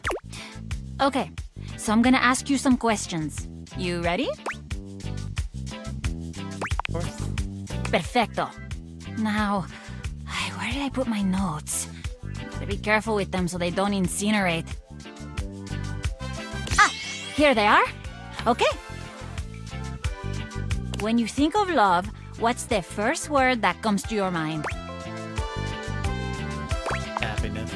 Ay, that's so sweet. Have you ever been in love? Yes. Oh, really? Oh, that's so great.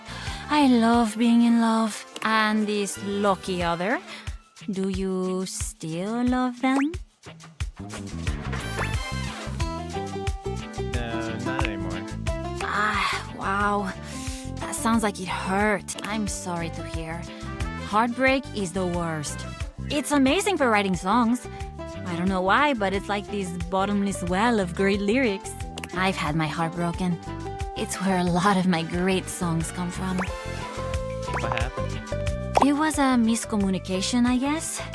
I really loved him, but he wanted me to settle down. I don't know. I guess I just had bigger dreams than that, and I wasn't gonna let anybody get in the way of the future I could see for myself. You get that, right? But yeah, I completely understand. I knew you would. If you can believe this, a lot of people think I'm really selfish for doing that. Like, they see it as I totally spat in the face of this great love. But I just don't know who I'd be if I wasn't this. A songwriter, with my band. It's who I am. I mean, I'm a natural, right? You see it. I was made for this. And my fans, I think they'd really miss me if I went away. You are pretty amazing. I know! That's so cool that you see it too. Thank you. I'm starting to think you're pretty amazing too. Uh-oh. This is the same thing that happens when I've got a song that's like screaming to be written in my greats. I'm thinking about how amazing you are, and I've like totally forgotten what we were even talking about. The song. Of course. Love, happiness. Usually songs about tragic love are easier, but let's switch it up. A love so beautiful like... Watching the sunrise. The vibrant colors, the promise of a new beginning. If only I couldn't motivate myself to wake up in the morning. Okay, but let's write the line now.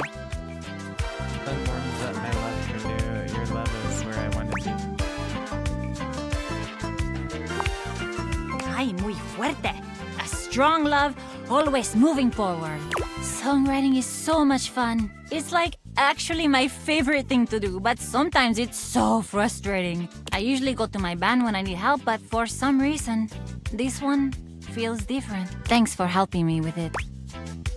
Love to see you again, maybe not for work though. You got it. Are you kidding? We did some really good work today. I'd write again with you anytime. Maybe we can, like, plan it. Miranda fiddles awkwardly with her pen, sighing as she searches for words that don't seem to come. I'm so awkward at this, but whatever. Let's go on a date. I had a lot of fun and it would be really cool to see you again, so... Date? So excited. It's a date then. I'll see you soon. Okay, well, gotta go recharge.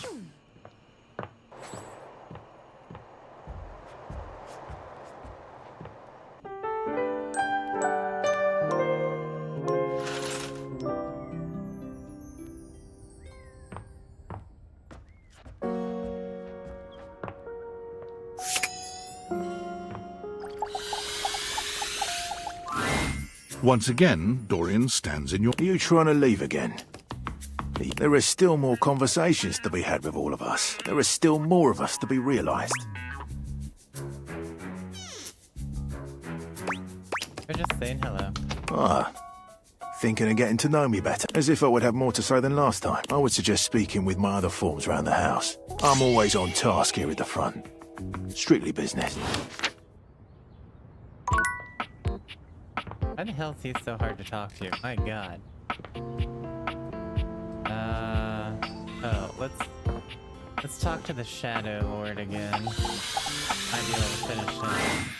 Hey, What do you mean, oh dark and powerful? you don't have to do that. You're the Shadow Lord. If I was so powerful, it'd be a shadow. So bad that I'm not. We'll be together, you know? Sorry, I'm just so scared to lose someone again. Every time you go, I think, what if he doesn't come back? But my fears subside when you return. Why do you keep coming back? Because I love you, you dummy. I see. If that's the case, I've grown fond of you as well, Penumbra. Thank you always throughout my days.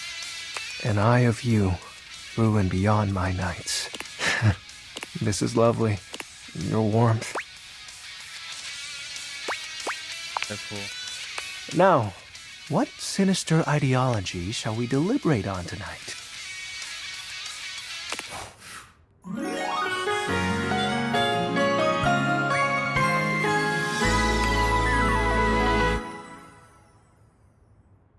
Oh, he's not gonna say anything?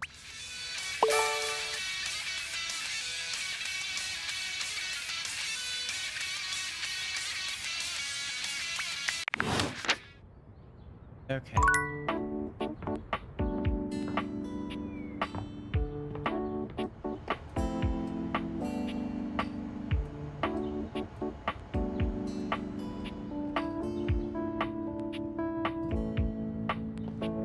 Do the toaster. We might be able to finish it. Well, looking so fresh and crispy. Kinda wanna spread jam on you and take a big bite. Did you freshen up just for little cutie Miranda Dulcita?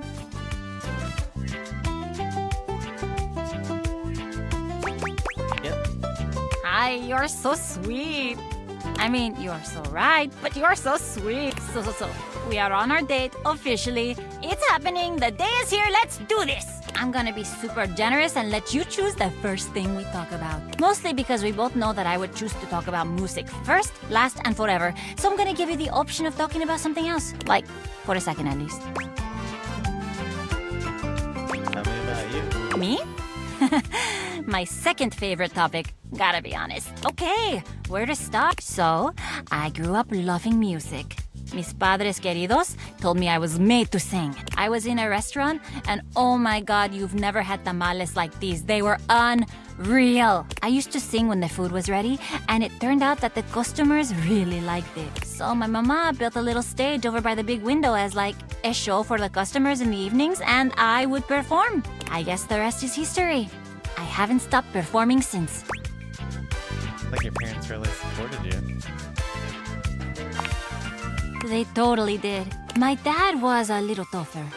He really wanted me to be a cook like he was. A toaster oven. Kind of like Stefan.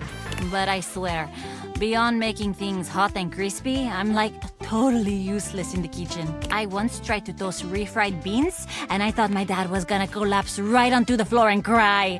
He came around though, when he saw how happy singing made me. But let's talk about you now. Tell me a little more about yourself. What do you do for fun? Do you like books or movies, or like, what do you do to relax?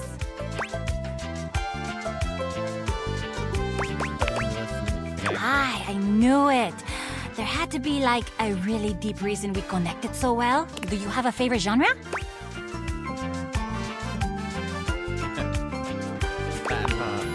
Oh, you charmer. That's of course my favorite too. But that was an easy one. Ask me another question, but like about something else.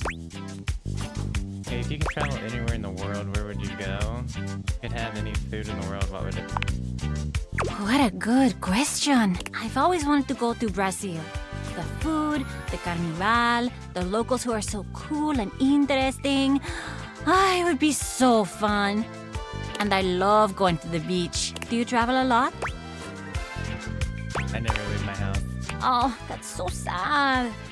Unless you really love being in your house, in which case, good for you, that's awesome. Even if you love your house though, I would say go out and have some adventure. Take charge in life. Live it to the fullest. I know, it sounds cheesy, but frankly, there is absolutely nothing wrong with cheese. We all like cheese.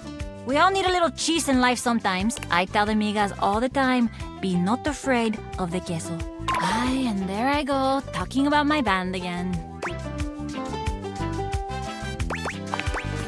It is cute, isn't it? It's so nice to have friends I love so much. Maybe you can meet them one day. Don't worry, they're super nice. I'll tell them to be super nice. Listen, I gotta get going. This has been so great, just getting a little sleepy. I hope I'll see you again. Definitely. So we probably have one more time to date her, right?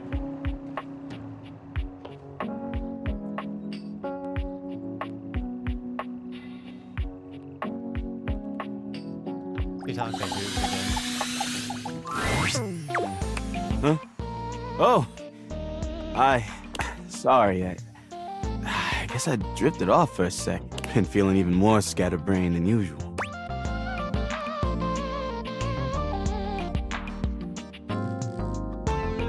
Give me a little love would fix you up. Love? Who has time for love? Just another unnecessary. Anyway, I don't know if I've got the space in the day to hang right now. You're not even doing anything. Help? That would be nice. Can we just like hang out?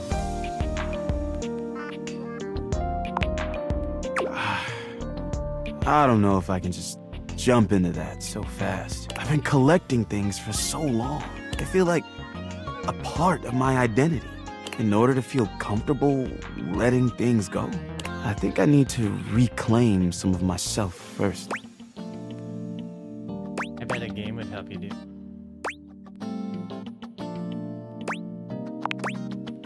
I'm super excited for this game. It's the season closer. But before we go in there, I have to know.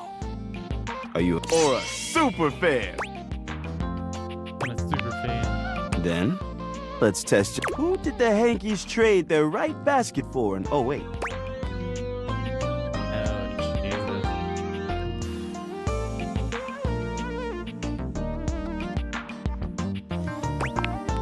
I can't believe it! You got that one?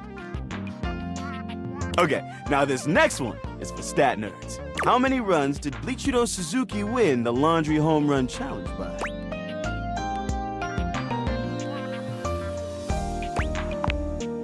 No freaking way! Only one more question, and I'll be thoroughly convinced. What is the Hanks' original stadium name before it was renamed the Valdivia Arena? Good question. They never had a stadium. They got by on sheer attitude. I can't even believe this! Even I didn't know that. You know the team even better than me. I bow to you. You are a true super fan. Now, let's get in there and watch that game! Once again, you find yourself in the Valdivia Arena with Hoove, enjoying an athletic spectacle quite unlike anything you've seen out in the real world. Let's go, Yankees! Let's go!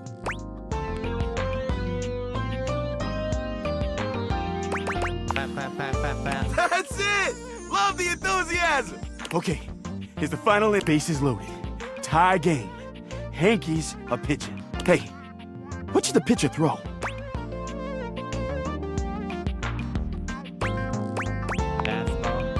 Swing and a miss! Confused her!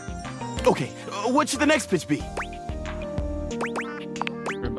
Look at the movement on that! What a pitch strike! Okay, this is it. One less strike, and the batter is out. But what pitch should he throw? Strike three! And she is out of there! Hoove jumps right out of his seat, fists held high in the air. And the Hankies win! The Hanks win! He's so excited. This is the best day of my life! Woo!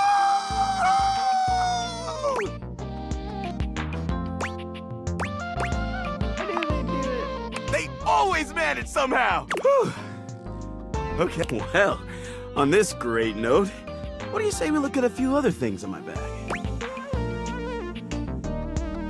Sounds good. Let's do it. So, I've been thinking. I have a bunch of things left. I could let them all go at once. Or I can go one by one and maybe keep a few. What do you think?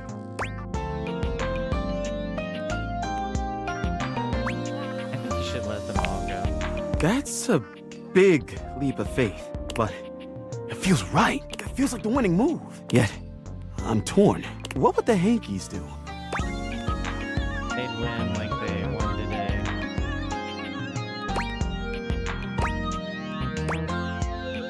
They'd do it. But they lost today. And if they lost, maybe I would lose too. Maybe I'd lose myself, my identity. No, I'm not ready to go all in, but I guess I can go one by one. Let's take a look at what's in there. Ooh, I've got this origami bird.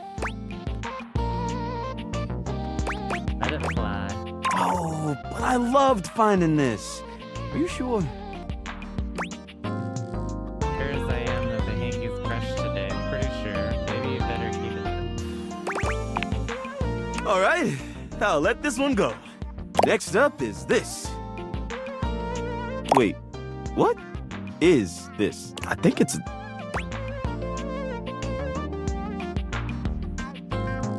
Lord God, throw that away. Whoa, easy. Not even sure I want to touch it again. Please get rid of it. I'm just gonna leave it where it is. Let's forget we ever saw it, okay? Well, all that was a bit exhausting. I think I need a minute. Please come back again soon, okay? Bye, Hoove. Get some rest. Whoa.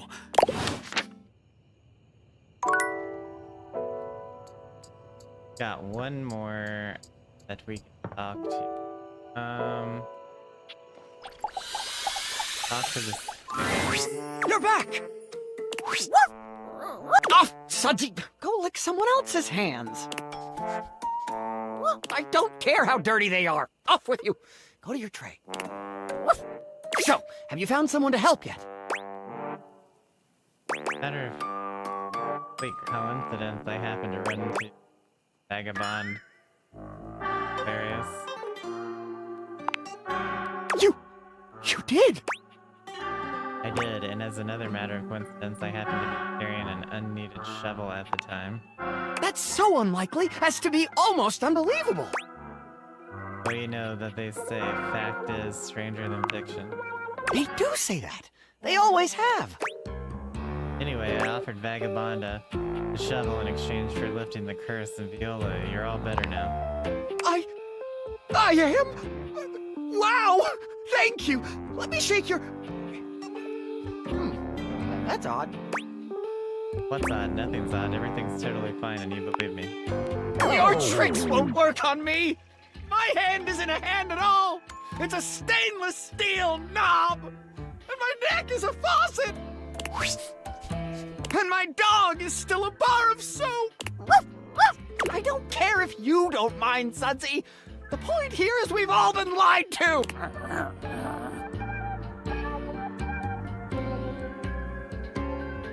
Thanks for the follow, Damalier. Exactly. Possible you might have been slightly misled. I'm sorry, I was just trying to help. The story is so crazy, I thought that maybe I could just sort of convince you out of it. Unbelievable! You thought that just because you didn't believe that it wasn't my actual experience, you don't know what it's like to live trapped in an alien body. To know in your heart that you're an insurance claims adjuster while everyone around you just sees a plain old a sink with a bar of soap for a pet. There's a right way to reply to this, but I will be damned if I know what it is. He stands there silent and unmoving until you finally leave. Okay, time to recharge.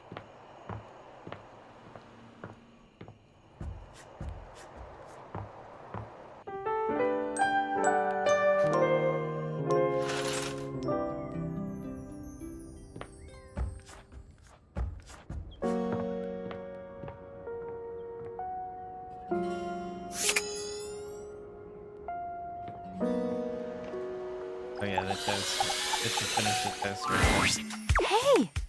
I am so happy to see you. I had such a great time on our date. Like, a really good time. I'm kinda wondering, well, maybe if... I'm gonna keep dating, don't you? No, I mean, yes, I'm not used to someone being able to read me that well. Not that I'm mysterious or anything. I'm pretty what you see is what you get. But still... Oh, right, yes. Yes, I really want to keep dating. I think this is a really good... I don't know what it is about you. Everything just feels easy with you. And we've written songs together. You don't get it. I don't write with anyone else usually. Only the migas, and that's only when I really need help. I feel sparked with you. I feel like I'm in a movie. Sparks? Aw. Okay, I totally know where you're going with that, and I definitely feel it too. But like, truthfully, sparks plus toaster, not a great combo. They're like emotional sparks, and I love it.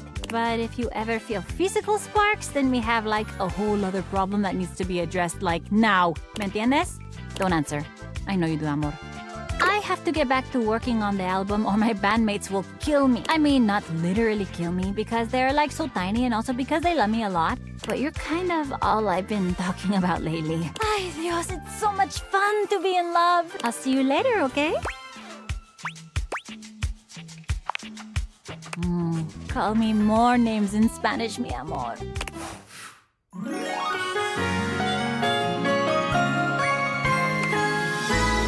Corazón es tuyo.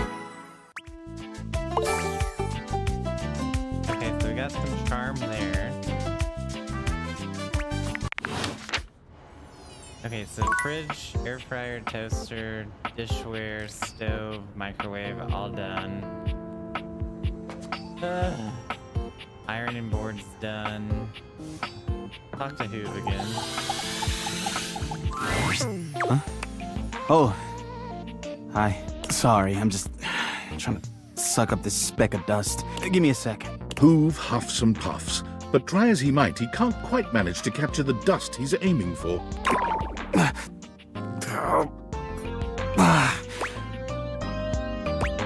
You got this. You know what? Forget it. My suction is no good anymore. I have no room for it anyway. So, what's up?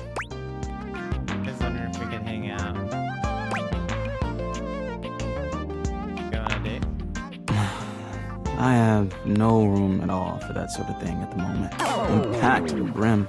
I can maybe hang out later when I'm finished here. I can barely suck anything up. You're right about that. But I don't have a solution. Anyway, no hard feelings, but I should go. When you come back, I'll try to be free, but no promises. Take your time. Thanks, pal. I think if we're gonna have a friendship, it'll be when I have a little time off.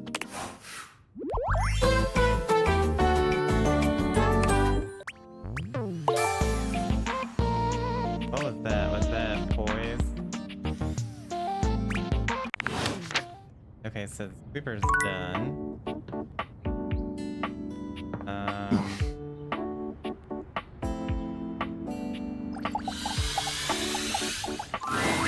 Amore, buongiorno. I have been pacing the floor, imploring the gods for the moment when you would come to me again. The sight of you still strikes breath from my lungs. I am suspended in the glow of your beauty. Bet you say that to everyone. Not at all. How could I express such passion more than once? To express it now has both exhausted and exhilarated me. You are the only one, Amore. It is bringing my heart such a warm feeling to see you. I am so excited you have arrived in time for our date. I forgot about that. What were you thinking? Wonderful, Amore. Your excitement honors me. Oh, how lovely. I shall tell you all about it. I want you to be prepared for the sensory feast we will create together. First, my Zia Vetrina's restaurant for a perfect homemade meal in her garden. Her kitchen is heaven. Fresh bread, sharp lemons. She is the best cook in all of Italia. I cannot wait to see your experience of all these culinary sensations, Amore. What scent will you love? Which flavor will be brand new to you? Which perhaps will make you cry or remember a lost love or a grief? Will your scents be the same as mine? Do you like good food, Amore? Real Italian food?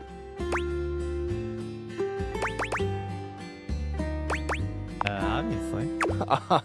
Certo. Who could not love the food of love?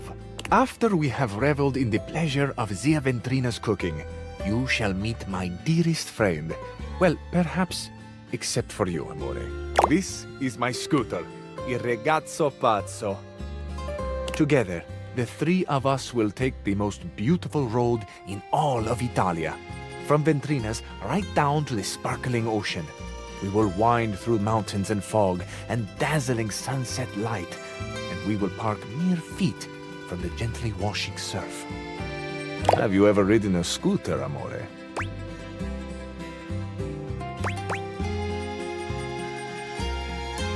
I haven't, and I'm totally in. Do you mean this ride with me? The most beautiful ride on the most beautiful road in the most beautiful country in the world. This will be your first? My first motorcycle ride, yes. Pump the brakes, Casanova. And you mine, Amore. It is without question that the first time I have beheld the beauty that so illuminates the world, in body and in spirit. On this beach, a very special beach, behind a little outcropping of sea rocks, is a tiny bar. At this tiny bar, there are 3 stools and 2 tables for 2. I have reserved one of them for us, Amore, the one that bathes in the light of the setting sun and washes itself in a warm, salt breeze. To this table, our Paradiso, will be brought a bottle of the best limoncello you have ever tasted. Have you ever tried that sweet, tangy gift that is Italian limoncello?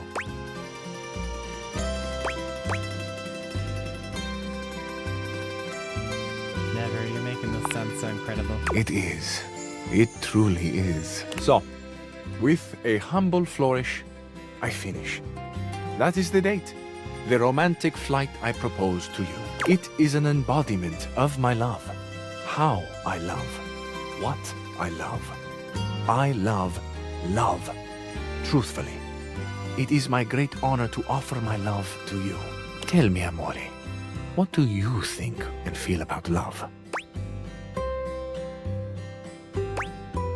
I feel I love how hot you look on Still regarded the Pazzo. Still confused how I can do any of this stuff on the cabinet. It's special, not easy, but special. We'll go with option 1. That could be the hot thrumming of the little engine between my doors. But that isn't what you mean truly. Because amore, of course the heat we feel is the attraction bonding between us. It is the candle on the red and white tablecloth that is growing, flaring. It becomes a bonfire that reflects in the wine and in your sparkling eyes. And amore, my eyes behold you through the roaring candle. And mi piace quello che vedono. In Bella Italia, that means I like what they see. Are you always with complimentary? Oh my goodness, I would so love to be across that table from you right now. We can arrange that, amore. Anything is possible for those who are guided by love. Now tell me, you have heard the date I have planned for us. We are already staring at each other through the flames of desire. What would you talk about now? Tell me, amore, what would you have me say? What can I offer you to inflame your heart, to please your gentle ears? Just keep being you, a bad boy with a soft heart. You can tell me how you got such impressive arms.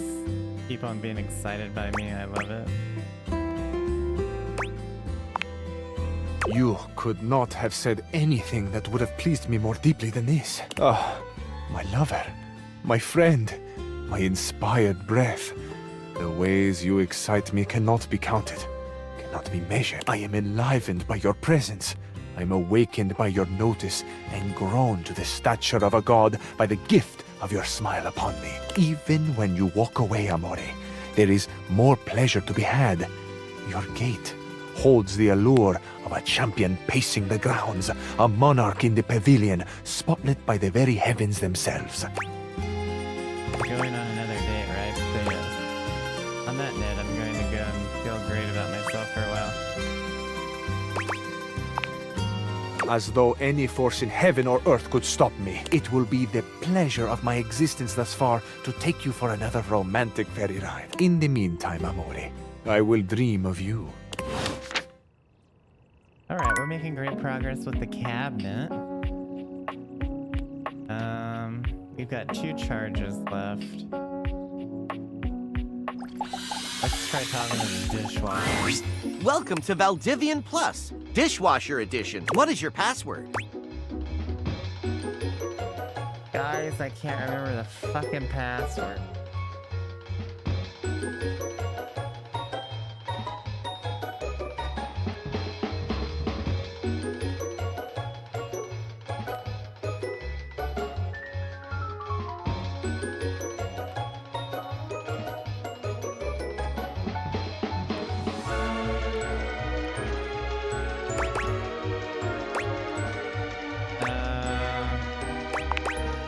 I'm so sorry, but that was not the correct password.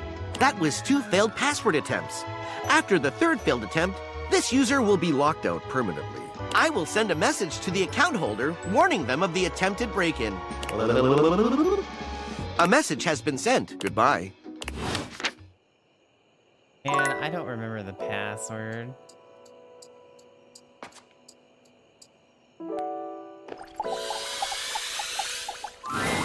It's my favorite customer. What can I get for you today?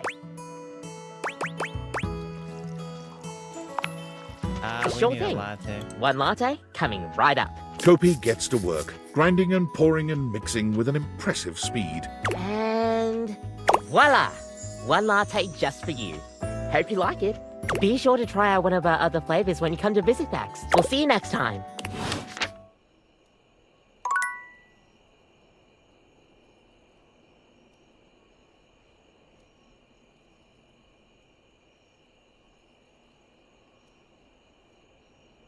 Maybe with the coffee pot, we just have to try all of the drinks.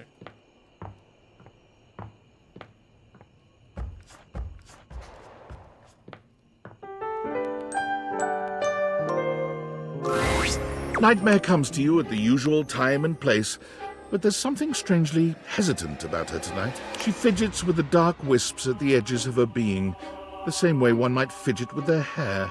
Hello, my dear. Hello, Nightmare. Hey. You? The other night. Were you afraid? You know, I did my best, but I got the feeling you weren't all that scared.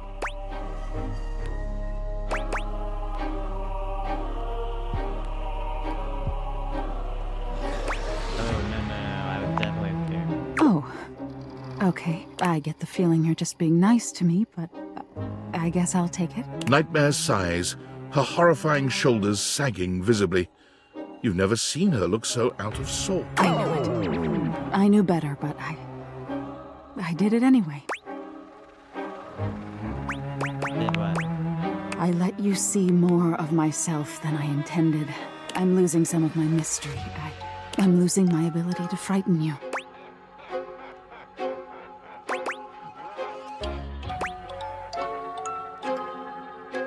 That way you look less scary now? Less scary. Nightmare turns to look at the wall to your left, which is now just one massive mirror. When she sees her own reflection, she screams.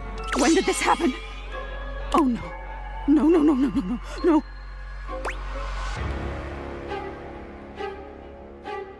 Are you okay? No! Nightmare is pulling at the shadows that make up her body, like one might pull at clothing. I just thought, if I could teach you about fear, you'd learn about the darkest reaches of your mind and stop fighting your nightmares. If I can't even scare you, what good am I?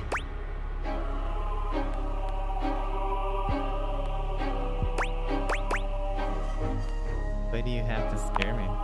It's my entire reason for existing. If I can't scare you, I'm nothing. You can fix this. You're going to be afraid of me. She rounds on you suddenly, pointing a finger at you and letting out an unearthly screech that raises goosebumps all over your body. But despite even that fairly decent effort, you can't help but feel unthreatened. Okay. It's over, isn't it? Nightmare sighs. How is this your dream and I'm the one having a nightmare? How do you deal with this? You need to just embrace whatever this is going to be. This? What do you mean by this? Whatever this relationship between us is going to be. Relationship? No, no, no, no, no. Wake up! Wake up! You wake up suddenly, sweaty and alone. Your heart races, but you're not afraid. What is this feeling?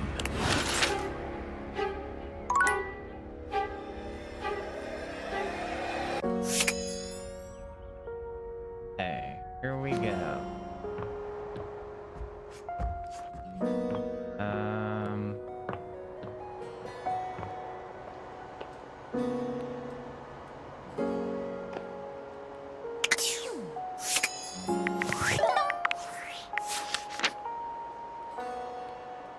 Wallace likes us. Dorian's friend zoned us.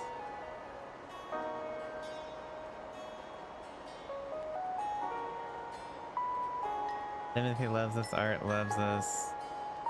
Eddie and Volt hate us. Ellie loves us. Keys loves us. Jax loves us.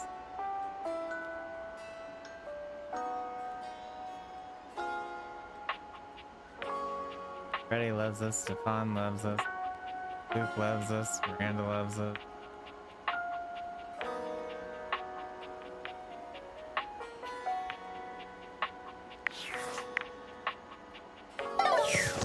Yeah.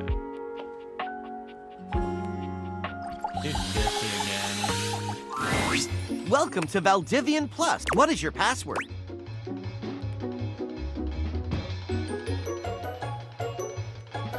Okay, it wasn't this.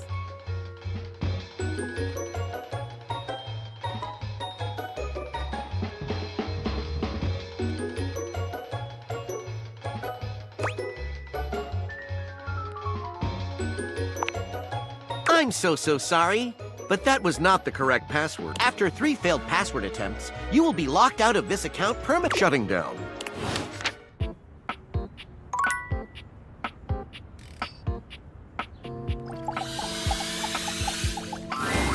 You find Mitchell looking more pensive than usual. He sits staring off into the distance, absently swirling a glass of red. He notices you when you approach, and you catch a glint of something in his eyes. Bonsoir, mon ami, mon chéri.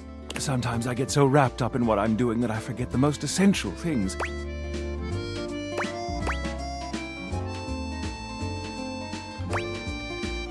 Something wrong, Mitchell? Not at all, not at all. In fact, something has never been more right. May I ask you something? Ask away. Do you think there is a connection between food and love?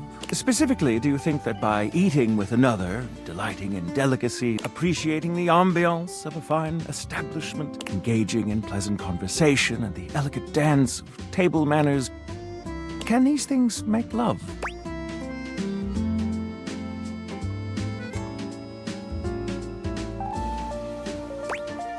They're themselves an act of love. An act of love. Do you mean to say that love is created by what we do? This is a beautiful sentiment, and one that goes straight to my heart. Do return soon, yes? I must say I am eagerly awaiting our next rendezvous. I have begun to find you rather entrancing. But tonight I need some time with this glass of wine. That is to say, time to be with myself.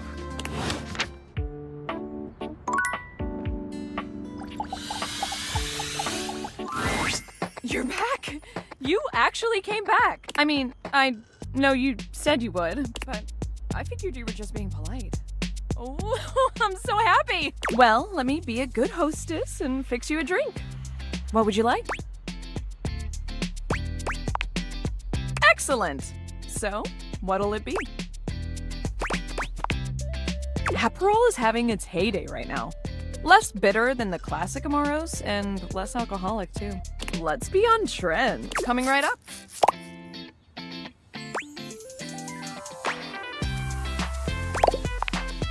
You drain your glass with impressive speed. Oh, that was fast. Nothing bad. Anytime! Seriously. Anytime. I still haven't had any new customers. Sure, Rainey comes by once or twice a year, but she's a regular. I need more than just a couple regulars. I don't know what I'm doing wrong. I make good drinks, I picked a good spot for my bar, and I'm cute and charming to boot. What else do I need? Do you advertise? Advertise? You really think that's necessary? No one's gonna come if nobody knows about it. Oh. Yeah, I guess that's true. Damn. That feels so obvious now. I just figured word of mouth would be all I needed, right? I mean, they say that's the best form of advertising. But I guess if there are no mouths in the first place, then there can't be any words. That sentence made more sense in my head, but you know what I mean. Too bad this house doesn't have someone like the concept of graphic design or marketing to help me. So I guess we're gonna be doing it ourselves. I guess so. Now, we need this ad to be enticing. We need to be eye-catching and strike up curiosity. But how would we go about that? Eye-catching buzzword. Yeah, okay, let's do it. Which of these words do you feel best describes the atmosphere of the Tipsy Tumbler? Cozy. A good start, but I think we can do better. We gotta bust out the thesaurus.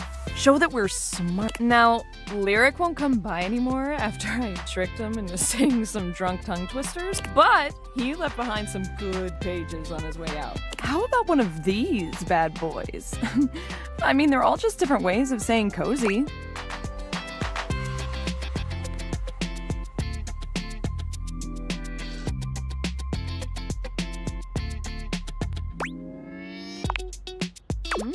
Sounds like a cat. Everyone loves cats.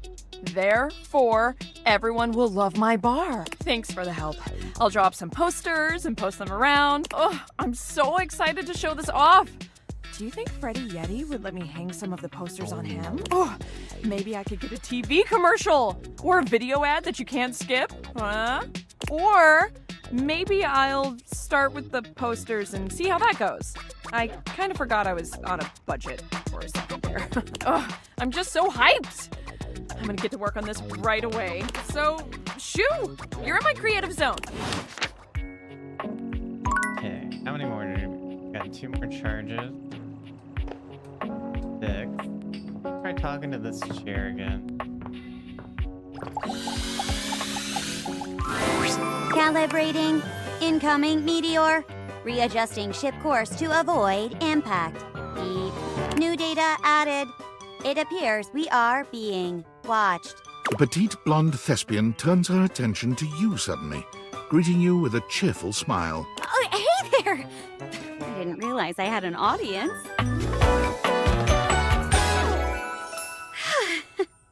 Jeremy? She draws a hand over her face, perhaps to help her concentrate. And then... Tilt the ship to port, Captain. If we are not careful, we will be sucked into that black hole. Acting, of course. I put on a different play each day of the week. Today is Sci-Fi Thursday. The play of the day is Beyond the Starscape. I am playing the role of the navigator robot. Beep boop. Hey, you wouldn't be interested in joining me up here, would you? Sure. Great. Can't wait to see what you can do. I'm sure you'll break a leg. But don't break too many. I only have 4 of them. How do we start? We each pick stock roles and then improvise our way through a little sketch. The genre is our guide. We're very commedia dell'arte here. I'll give you a character, and you can direct the story from there. First time for everything, I guess. Oh, don't worry. It's no big deal. We're just playing. There are no stakes at all. We usually don't even have an audience. The important thing is that you have fun. Oh, and that you're comfortable. I am big on the actors being comfortable in their space, so we shouldn't do anything too intense before we get comfortable performing with one another. That means no roughhousing and no, for lack of a better word, no being a creep. So as long as you follow that rule, I'll play along with anything you say and do. Promise. There's no wrong answers. Okay, I'll do my best. That's the spirit! And remember, if it ever gets too much for you or you're uncomfortable with the subject matter, you just let me know. Let's pick a safe word. You say the word, and we'll stop doing whatever we're doing. Okay? My word is Davenport. If I say Davenport, it means we stop what we're doing. Go ahead and pick your safe word.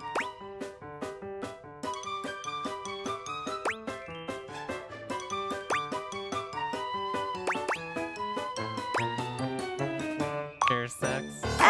Okay. That's kind of funny. But this is a tool to help the performers feel comfortable around each other, so maybe you should pick something less that. Didgeridoo. Ooh, that's a fun one! Didgeridoo. Didgeridoo.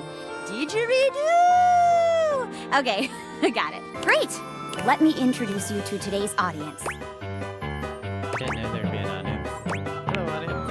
Hello, audience! Hello. Aren't you lucky? Mayor Celia the Ceiling is in attendance. Oh, come now, Jeremy. Don't scare them off. We've actually already met. Oh, really? Wow. Who would have guessed that our new scene partner had friends in such high places? Literally. Har, har. Never heard that one before. Did you know that Celia is here every week? Turns out she loves sci-fi stuff. Who knew? I can hear you, you know. And what's so wrong with that? Can an old girl like me have a hobby? I was around back when Star Trek was first released, you know. I've been a fan since day one. Go on.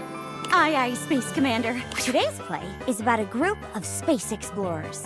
You're the captain of our starship, and I'm your robot assistant and navigator. And lights up. Beep boop. All systems are green, Captain.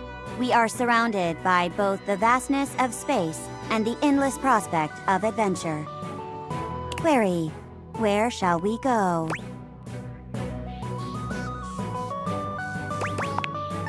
Understood. Plotting a course for the nearby planet, Clositron 5. Bouncing up and down to imitate a spaceship entering warp speed. Oh, classic. We have arrived, Captain. Scanners detect a gathering of aliens outside. They are armed. What would you like to do? Let's befriend the aliens. Tell them we come in the name of peace and love. You and Sherbot disembark, speaking to the aliens. Unfortunately, they misinterpret your signs of peace and take you captive. Their leader speaks to you.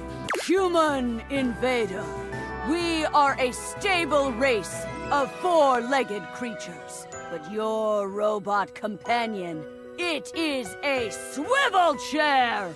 This brings chaos, instability! You claim to be here in the name of peace and love, but surely you plan to destroy us! Just then, an explosion!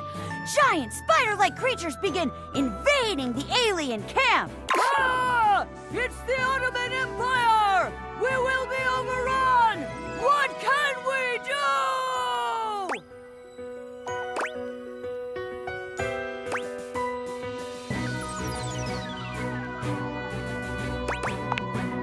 Hi-ya! We break through our bonds. Hear about the translation. Wow! What an incredible speech! They're retreating. I never thought it was possible to broker a peace with those monsters. Perhaps I was too hasty with them. Perhaps I have been too hasty with you as well. From this day forwards, our species shall be allies! Hip hip! Lights down. Great work, Captain. That was a classic pulpy space adventure. Indeed. Though I could do without the screech at the end, thank you. That's called getting into character. It's called threatening to shatter my chandelierings. The rest of the play, however, was quite enjoyable. Good work, you two. I'll be sure to catch the follow-up next week. Thanks, Mayor. See you later. Wow. You did great. You're a natural. Be sure to come back on another day if you want to try out another play. Hope to see you again. Jeremy bows gracefully. All right.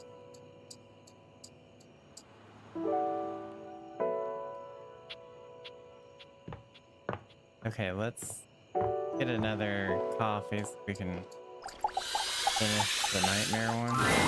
It's my favorite customer. What can I get for you today? Sure thing. Kopi gets to work, grinding and pouring and mixing with an impressive speed. And voila! Well, be sure to try out one of our other flavors when you come to visit. We'll see you next time.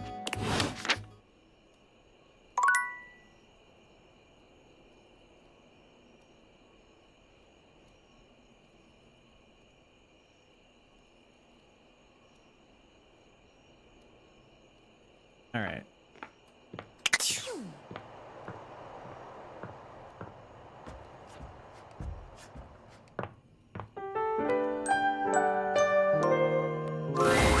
Nightmare looks both pleasant and horrifying tonight. A strange mix of the way you once knew her and the way she's grown to look to you now. Hello, my dear. You're not going to scare me again, are you? No. Not yet, anyway. I did some thinking, and I had a little realization. The room feels colder, darker, hostile. I really tried with you, you know. I pulled back the curtain, tried to make you understand, and you rejected all of it. Oh yeah, I don't fucking like you. I wasn't like rejecting it. What were you expecting?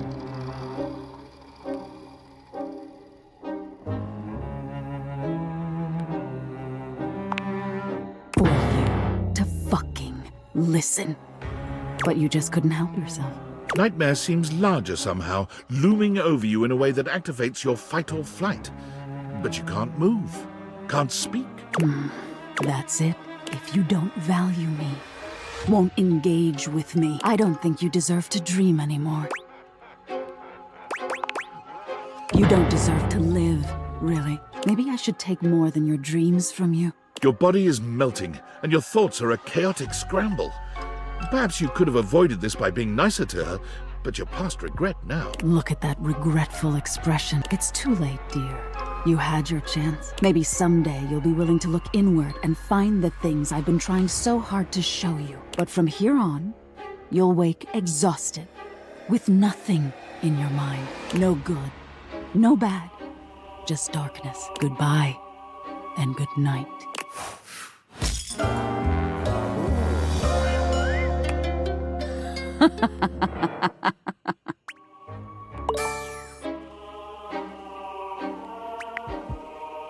That's the stuff dreams are made of.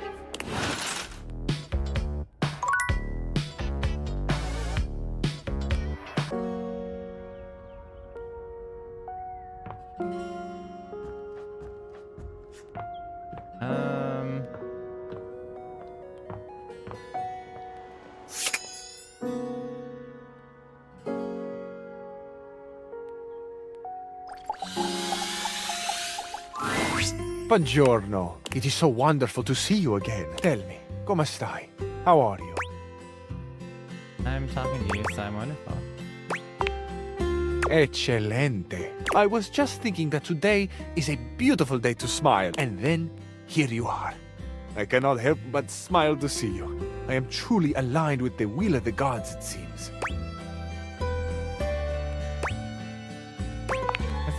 Oh, is that right? I am tickled by your curiosity. I have always loved this phrase, tickled, and it is truly how I feel. I giggle and twist in the warm light of your interest.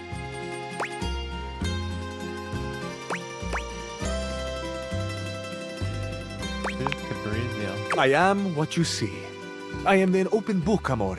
You know me already. A handsome cabinet with a passion for il ragazzo pazzo and the curves of your body. Surely, you aren't dissatisfied with me already? This sexy, jacketed being before you?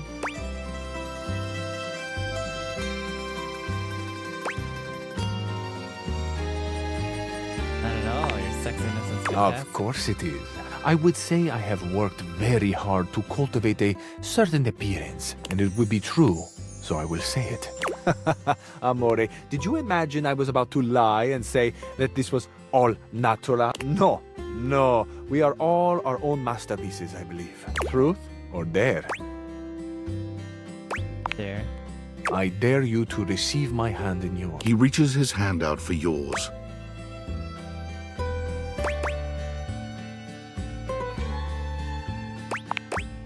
Bellissimo. It's true, amore mio.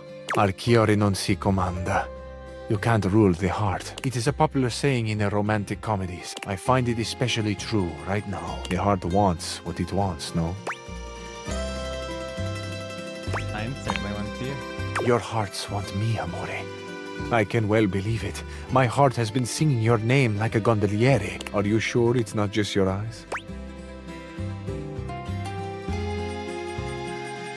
Can it not be both? Amore mio, you really do know how to flutter a cabinet's doors. I can admit to you now that I've been trying to sweep you off your feet, but suddenly I'm the one being swept. I can truly say that I have not been this happy since, well, long ago.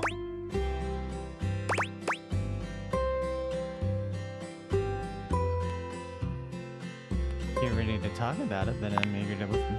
Ah, amore. Your kindness itself. Thank you. Years ago, I lived with someone. I grew quite close to them. The days we shared seemed to last forever. It was idyllic. They took loving care of me, and in return I kept things organized. I expressed my love for them by creating a space that pleased, where the good feelings grew like flowers in the sun. It is difficult to say, but this was my first love. A true love. I was happy for a long time living in this Arcadia. But as we all know, change is the only constant. Even the most perfect flower will eventually fade and wither. It still burns in my heart to think they might not have known the depth of my love. Given a chance, would I have done things differently? Would I have been braver and told them? Would I have let them go at all? I truly do not know.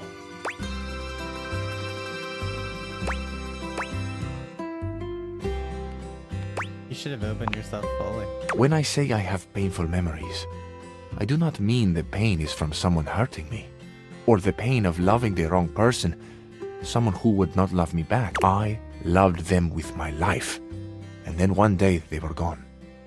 The moment has passed. I wonder so often where they are now, how they are doing, are they happy? There is so much unexpressed, so much I still carry that, in truth, is not mine at all. It belongs to them. This love, this gratefulness. I never got to tell them thank you. Thank you for sharing that. Amore, I have not ever thought I would grow so fond of another again. I did not believe I had the room for such a glorious bloom to grow a second time. But here you are. You are this spring after a long winter, and I could not go on without sharing this with you. It is my past. It is so much of what I carry. Thank you for listening. Thank you for the chance to know you.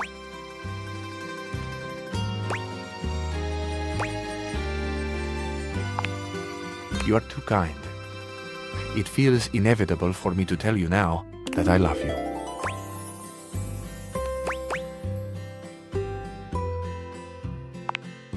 What's on your mind?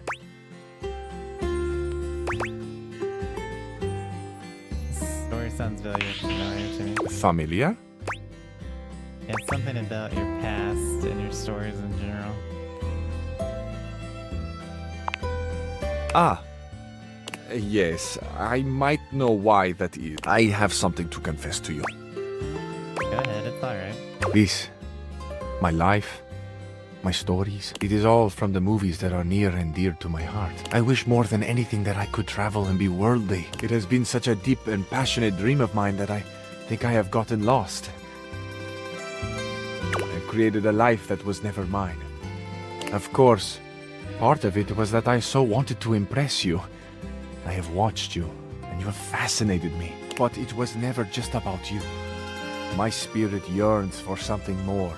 My heart cries out for adventure, for espresso under the ancient archways, and the music and the calling voices. Ah, amore, my love, I am so sorry. Please, please understand.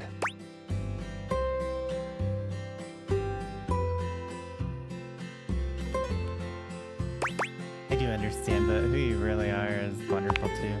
Oh, my love, I sing your praises until the world ends. Amore mio, my heart is a field of wildflowers, swaying gently in the wind, tended to by the earth and sun. I have always wanted a beautiful garden of my own, but to think that it might grow here, in my heart. To think that I could share such a private abundance with another who sees the flowers in striking hues as I make them. The infinite color and riotous beauty beams from me. The way you have made me feel is unreal. This love will be our masterpiece, to have the full beauty of the world, an exquisite you.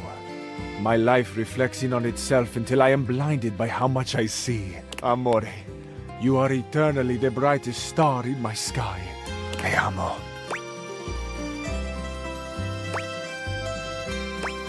Te amo.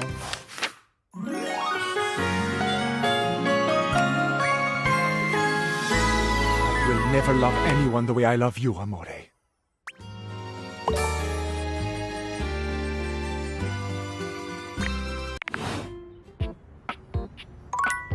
Alright, I think everything on this side is done. Let's talk to the... Ah, my faithful companion. Care to join me for another review? I'd love to. So, where should we go? Freddy Yeti has an ice cream joint in the kitchen that's worth checking out. That's the only one we can. You arrive at Freddy Yeti's new ice cream joint, the Yummy Yeti. It's a herky-jerky establishment, to say the least.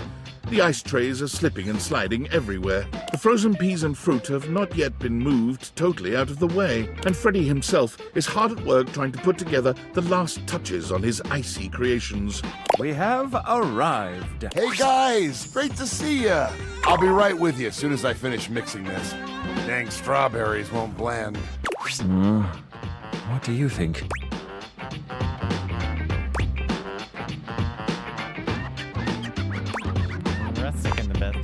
I agree. Rather charming. The sort of place I'd love to bring a date. I'll note this down.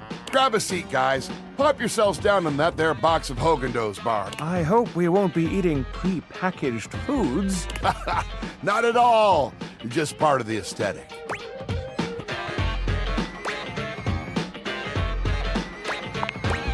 I'm so glad you approve. I want you to enjoy yourself while we're out together. And I must say, Freddy, it really is a good idea. Aw, shucks. You're making me feel all nice and cold inside. Have you got menus? Nope, but look at this. Freddy points at a long bar of ice, into which he's frozen the various flavor combinations: strawberries, bananas, pieces of chocolate, vanilla beans, and beside each he has painstakingly, if a bit sloppily, carved the names in ice.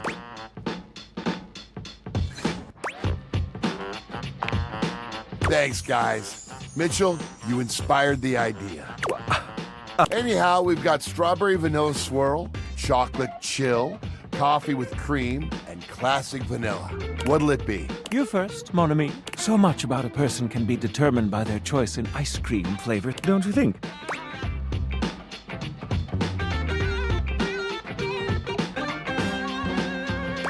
We're going strawberry. Ooh, I dare say let's get a bit mixed up. I love a good dance of flavors. Well, don't just leave me hanging. How is it?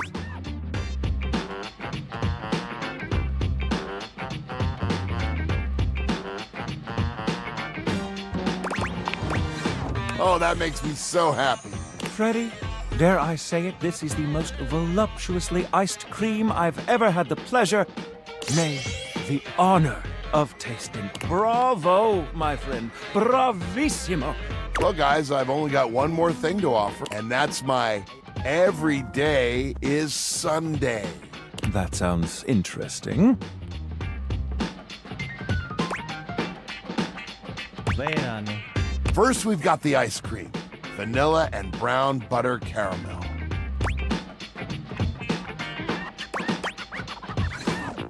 Just take me now. Consider me titillated. Then comes the chocolate syrup, which has been heated. Next, we have a subtle glaze of butterscotch.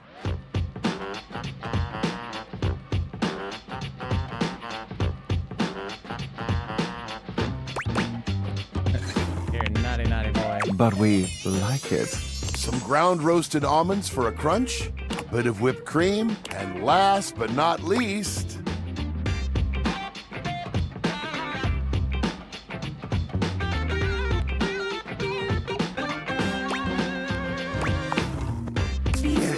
Yes! well, my friends, that's everything I had for you. I know it's a bit rough still, but I hope you had a good time. I'm not exactly a trained waiter.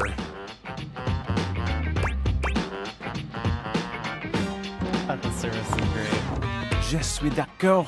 And I might say that your grasp of French grasps at my heart. Thank you again for having us on such short notice. Keep an eye out for my review. Very well now, human, we must be going. As you make your way back to the kitchen, there's a reflective silence.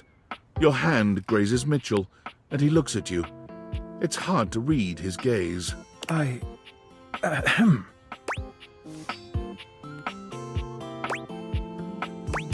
felt it too. Felt what? Felt that heat, that electricity. Felt our bodies bump together. Well, yes, I suppose there's no use denying it. I think there is something between us. Perhaps we can continue to meet like this and see where it leads us. Ah, we've arrived. This is the end of our night, I suppose.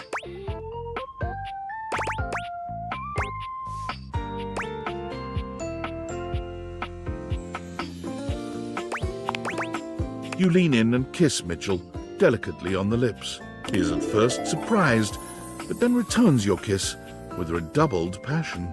He tastes of the most glorious and unexpected combination of flavors imaginable. In fact, it's quite beyond your imagination, quite beyond words. I, the narrator, am having trouble knowing how to describe it. All I can say is that it's delicious. And then, before you know it, it's done, and he's pulled away, leaving you desperate for more. Before we get carried away, I must bid you adieu. I hope to see you soon, my dear. Okay, so one more for him. Welcome back. Hi, any luck bringing in new customers? Not exactly. I guess buzzwords don't really work if no one knows what they mean. You'd think with all the time people spend on social media, they'd be better at reading. I guess not. But let's not talk about that. Bringing down the mood won't help bring in people either. Anyway, what can I get you? Let's do another Excellent. So, what'll it be? Ooh, so minty and fresh. It's kind of like brushing your teeth at the bar. That sounded more appealing in my head. Coming right up. Beverly hands you your drink. Oh, thank you, Bev. No problem. It's not like I have anyone else to tend to right now. It is painfully obvious that I am no wordsmith. So maybe my ads need to be more visual. We need something that makes the others feel like they have to come inside. What could it be?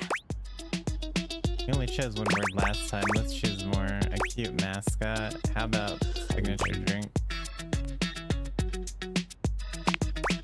Oh.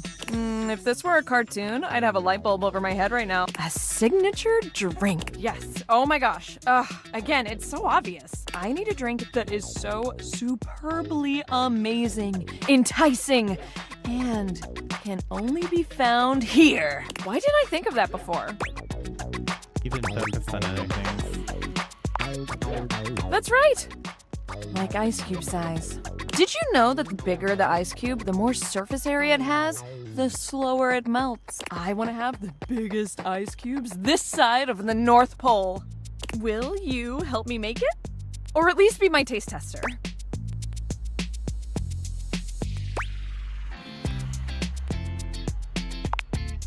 Same here. All right. In mixology, a good cocktail needs 4 attributes: strong, sweet, sour, and bitters. In theory, as long as we have at least these 4 things, we can mix and match all sorts of flavors to create a truly unique cocktail. You can also just have the strong and bitter part and stir a nice martini, but I feel like shaking something up using juice. Alright, let's do this. Hey, that's the spirit. First, let's pick the strong liquor. What do you think?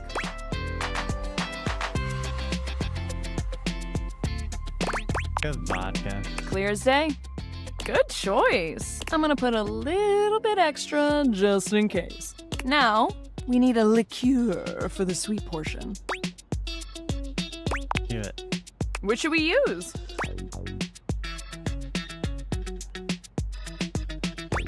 Do berry. Very nice. This is coming along great. All right, now we need our something sour. Sour cherry juice. Now that'll add a real nice kick and dark ruby color. Almost done. Now we need bitters. Which one should we pick?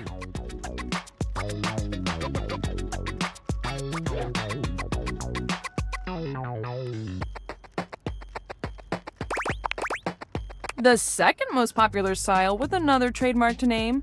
That licorice flavor delights the palate when used responsibly. Yes. Now, what about a little finishing touch to it? Set that shit on fire. Sugar around the rim. Pour in edible glitter. Set it on fire. All right. Always impressive, provided the customer is looking at you while you do it. Our creation is born. What should we call it?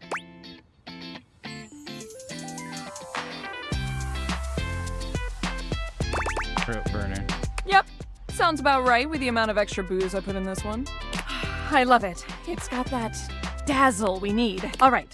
Let me mix this baby. Beverly sets to work shaking up your beverage, pouring it into a glass and pushing it across the counter towards you. Okay. Moment of truth. Drink it down and tell me what you think. Be honest. Well? Perhaps that wasn't the best idea. Your vision tunnels, and you feel yourself beginning to wobble. Whoa, hold. Are you Whoa! You're not sure how long you've been out, but you wake up to Beverly looking down at you with deep concern. She helps you to your feet. Hey, buddy.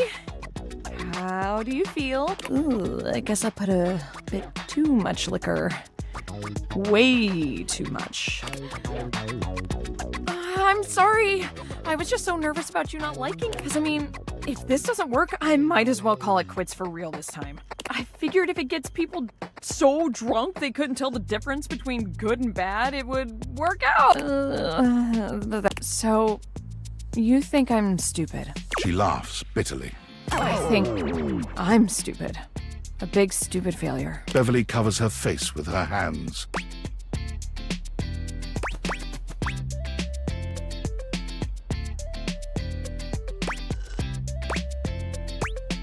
You're not a failure.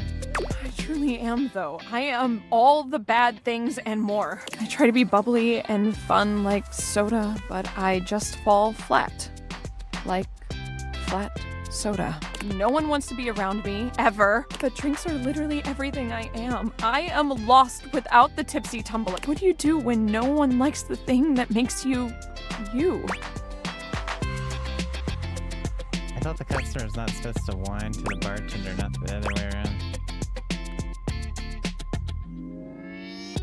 Find the ones who do. Beverly sniffles, rubbing at her eyes. You really think there's anyone out there that would like a watered-down floozy like me? Sure, I mean, I do. Oh, why am I'm turning red? I'm not the one who drank that monstrosity. Okay. I'm gonna spend some more time tinkering with this specialty cocktail thing. It's not gonna mix itself, after all. In the meantime, do you think you could do some word-of-mouth advertising for me? I'm sorry to ask, but you're kind of the only mouth that can help me. Please. This really, really might be my last shot.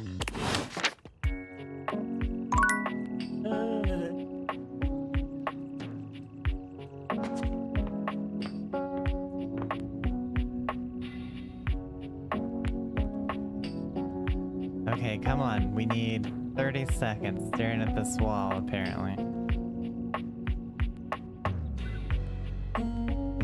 We're giving it another go.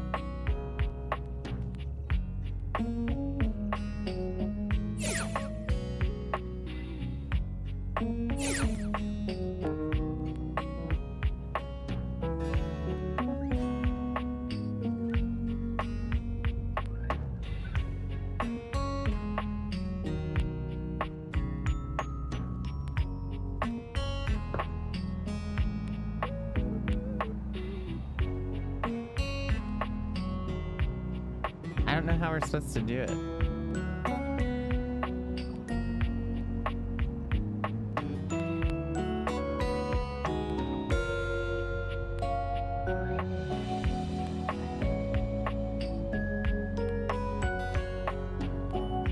Because it says, when you click it, looking at this empty wall fills you with an inordinate amount of dread.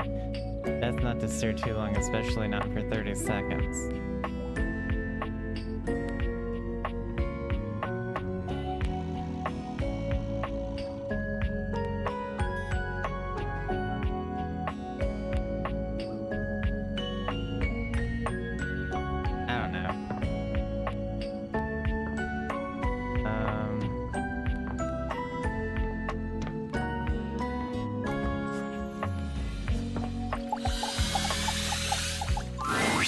Hey, you. Things have changed since we last talked here. The hallway ain't too bad now with old Keith around. Oh, he gives the best advice. He's really seen it all. I'm real fond of a lot of the objects in this house, but Keith, oh, he's got my full respect. Ain't never met a key like him, but enough about him. What's going on? All's well up here in the landing. Always a pleasure to see you coming up to get some rest. Not that I'm watching you sleep or nothing. I'm just a fan of rest.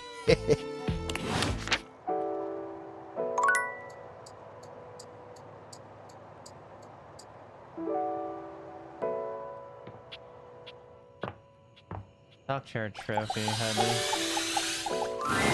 Great to see you again. I'm signed up for the competition. The other competitors are really good. Like, really good. Don't sweat it. I guess I'm ready to start, though. Oh, and actually I was thinking you should stick to being a trophy and not compete. That's awesome. Alright, let's get started. Started with... Training? Oh, yes, training. I'll start by, doing heel lifts. Heel lifts? Yes, and then, I'll do some eyelash touches. You've never trained before in your life, have you? If I say no, can we still be friends? Aye. Okay, so I've never trained, but I'm already very disciplined. I just need a game plan. Even the competition consists of 2 categories. Why not train for each separately? You know what? I think it would be best if you trained on your own. Great idea! So the categories would be trivia about other household occupants and athletics. Which should we start with?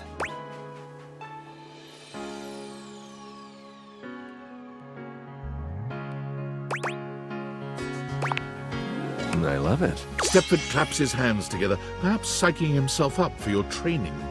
He puts on a brave face. All right, what should we do? The competition involves gymnastics, track and field, and, what was it again?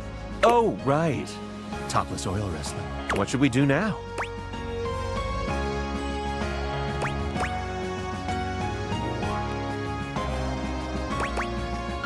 Topless oil wrestling. Oh, yeah. It's gonna be awesome. I know, right? You and Stepford cover yourselves in oil, bringing your bodies together in a variety of positions. Bare, glistening skin, grunting, and the feel of Stepford's hard body against yours. It's truly an unforgettable time. What should we do now? Practice your gymnastics. Stepford contorts himself into all sorts of intriguing positions. You put him through his paces, exhorting him onward until he glistens with sweat. By the time you've finished, he's completely out of breath, and he even manages to make that sexy. I had, no idea that gymnastics could be, so hard. Thanks so much for pushing me through it. What should we do now? You encourage Stepford to run around the track, blowing your whistle at regular intervals so he remembers who's coach around here. He nearly collapses by the time you're done, leaning against the wall with a hand grasping his perfect chest as he tries to catch his breath. I think, I'm gonna, die. Like, literally die. I think my heart is going to explode. Is my heart going to explode? I hate you with every ounce of my being. What should we do now? Really? Okay.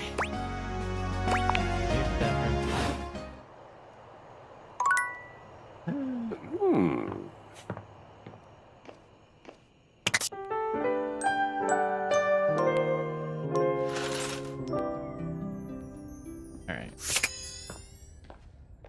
This probably finished him, I think. Oh, boy. You came during the day, huh? I do my best tanning at this time. If you could step out of the sun for a bit, that would really help give me my glow before the competition. Okay, I'll see you later then. Nighttime is the right time for me during training. Okay, nighttime it is. Gotta be night.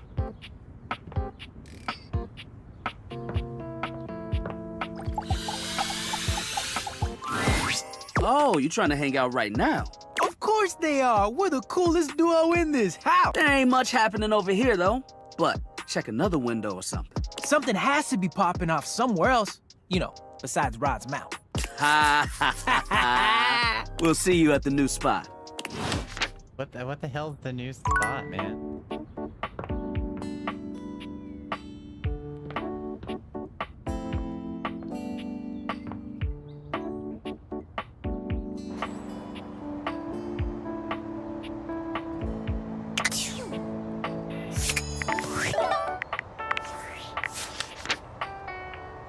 Who do we need?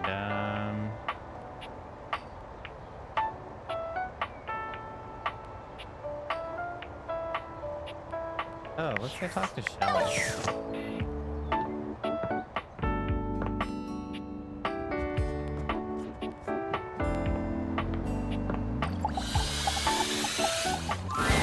Hey, Deuterino. Shelley still has a slight air of nervousness to her, but the edge in her voice is gone. So, I was doing a lot of thinking and some reading up online. I thought always being positive would help the negativity and fear I felt. But I guess that's what folks call toxic positivity. And that's bad.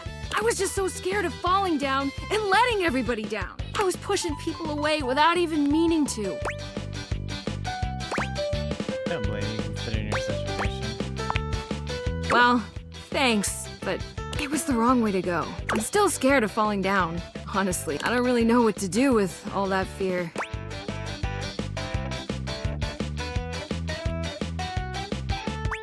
You need to deal with it can be a lifelong struggle. Yeah.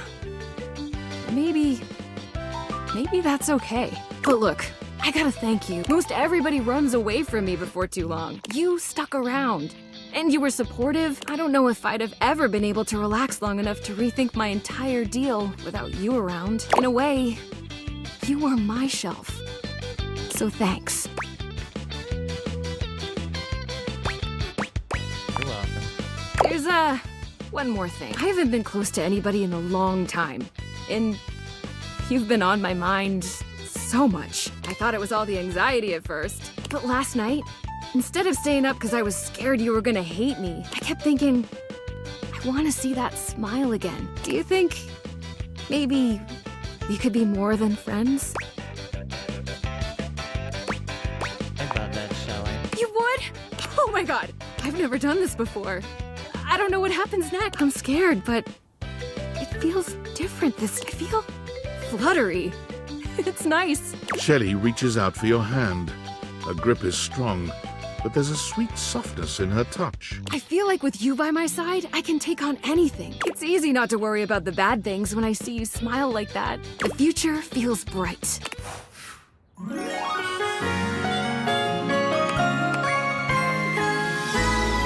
gonna lift you higher!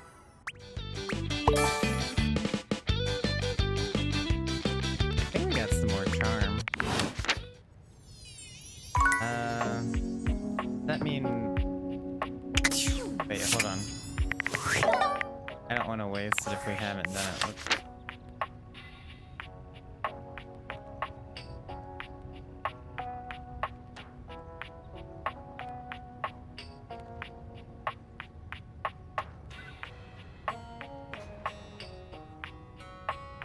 Here's the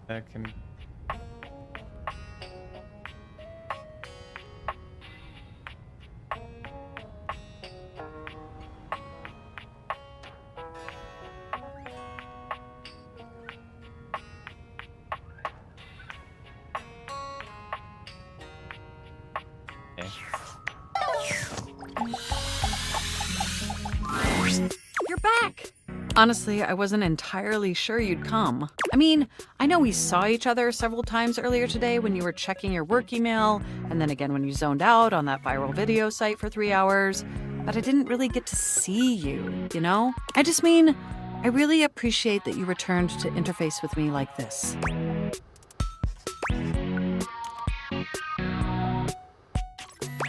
I said I would, so I did. Well, I know actually showing up probably wasn't easy. And I know there was some tension regarding how we disengaged from our previous interfacing session.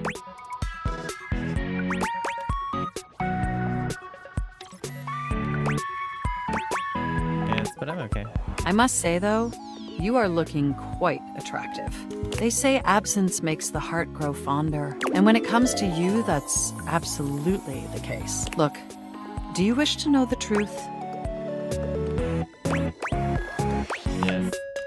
The truth is, I had dalliances, yes. But ultimately, that's all that they were.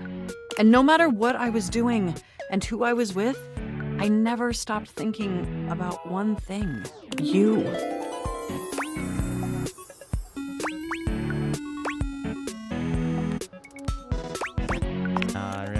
My CPU never stopped ruminating on the intricate way you organize your file structure, or the sensual way you clean your keyboard with that old Q-tip. And most of all, I never stopped thinking about the sweet, sweet way you double-click. I missed you.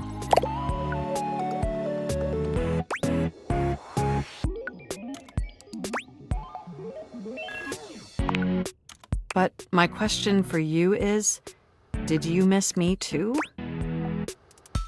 I am so incredibly delighted to hear that. This brings me to my second and far more important question. In the same way you upgraded my operating system, do you want to upgrade the status of this relationship? Don't answer yet. Think hard on it for a moment, and when you're ready, type your response into this programming terminal.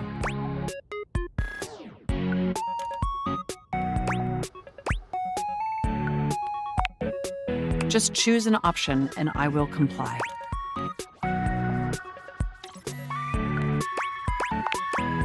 You want to be together? Oh, you're gonna make my CPU overload with excitement. It's true, we've been staring at each other for years, but it took this experience together to finally take our relationship to the next level. And I'm so happy to embark on that journey with you.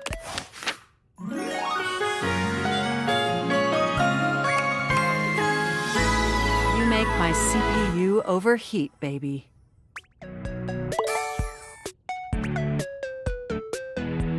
Oh, that was more smart.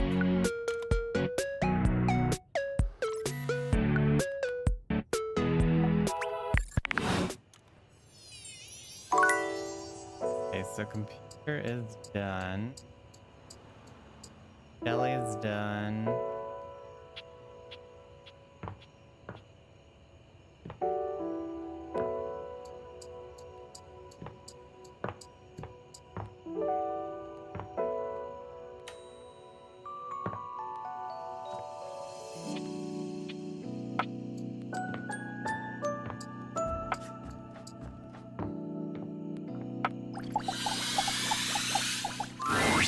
Someone there?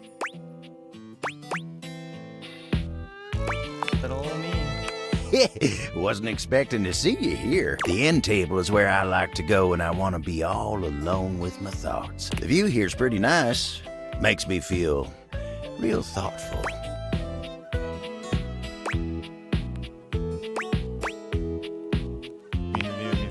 What? Tarnation, no. I was just saying, you know, the view, the expansive blanket, the windows, makes you appreciate nature's majesty. We came at the best time for a talk. Much as I like to be in here to think, sometimes it's tough. Betty is sweet as pie, but sometimes the table's got to think on his own. But Betty's company's a darn sight better for thinking than those dang Hanks. I know what you mean. There's so god dang many of them.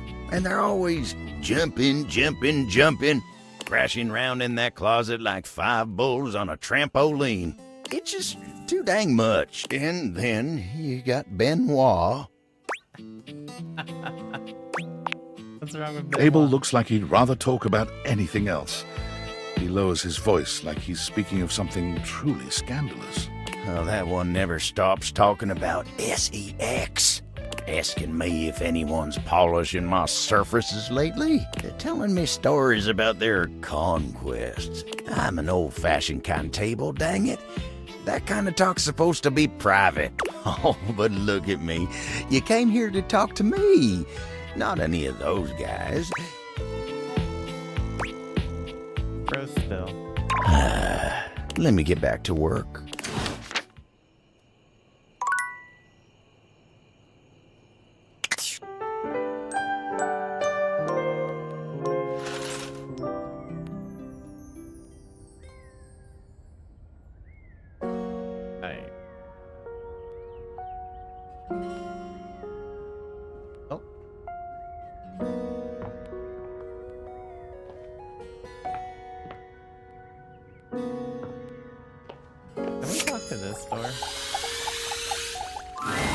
Dorian, for once, does not stand in your way.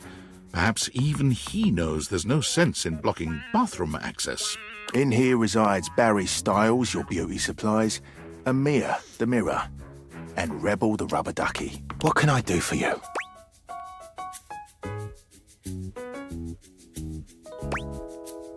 I've heard enough. I've said enough.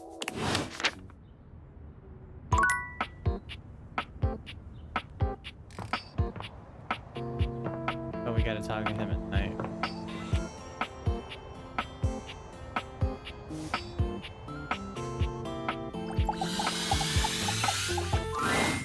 Ah, look at you. If only all babies weren't adorable. These might be unique. Oh, Cameron, you get so sour when you're annoyed. What a yummy little sucking candy you are. Anyway, hello, my friend. What brings you back to see me? Please tell me you've got something dark and unpleasant to deal with and you need a teammate. Nothing like that, just saying hello. Oh, isn't that sweet? Well, you've done that now, so goodbye.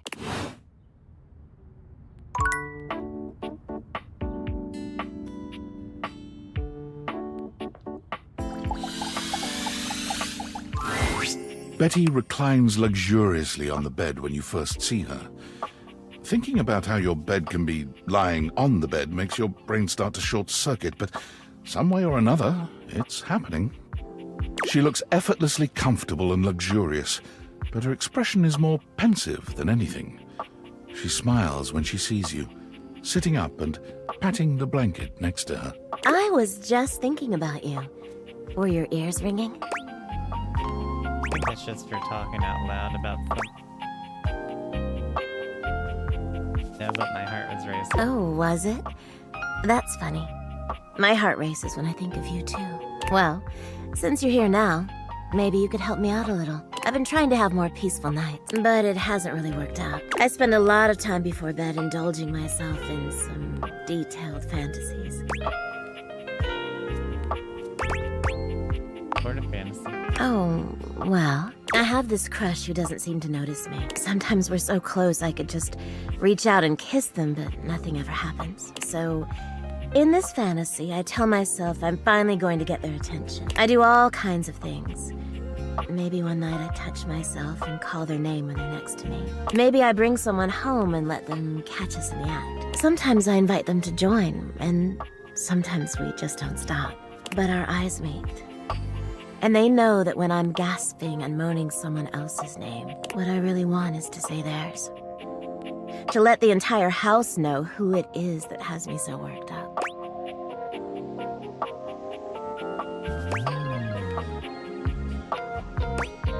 Going in the right mind could ignore you. You are so sweet. Unfortunately, it is entirely possible. But thank you for saying so. I've got all sorts of fantasies queued up for every night. But no matter how much material I feed my brain, I never seem to carry that blissed out, warm feeling into my dream. I tried getting into lucid dreaming for the longest time, actually. I practiced for years. But it never worked for me. Not once. Sounds like a bunch of woo-woo bullshit to me anyway. So I'm an avid lucid dreamer. Really?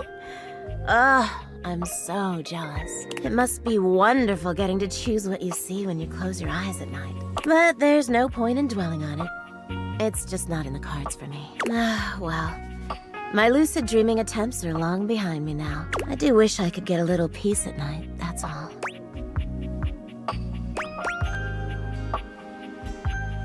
Problem exactly. Oh, nothing. Really nothing you need to worry about. Don't waste another moment on it, okay? Well, what can you do, hmm? Maybe I'll take up meditation. See you tonight, then? Sure.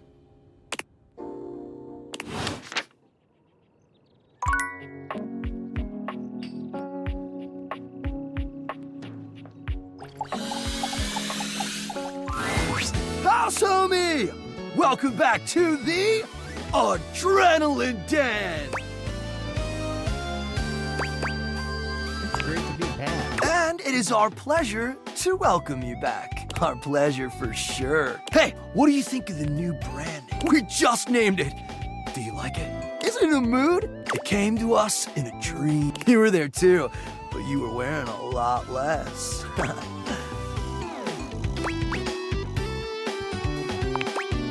Well, we were gearing up to go street luging. It was gonna be wicked gnarly, but you forgot your mouth guard and all your clothes. Heck number 3 found this very sexually arousing. But frankly, we were just worried for your safety. Safety is goals AF!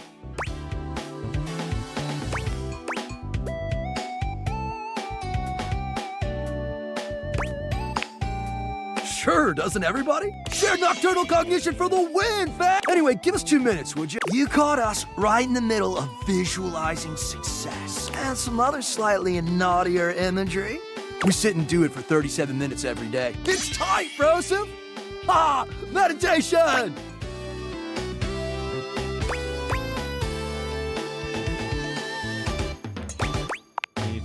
We're mentally rehearsing today's adventure, imagining executing each maneuver with flawless precision.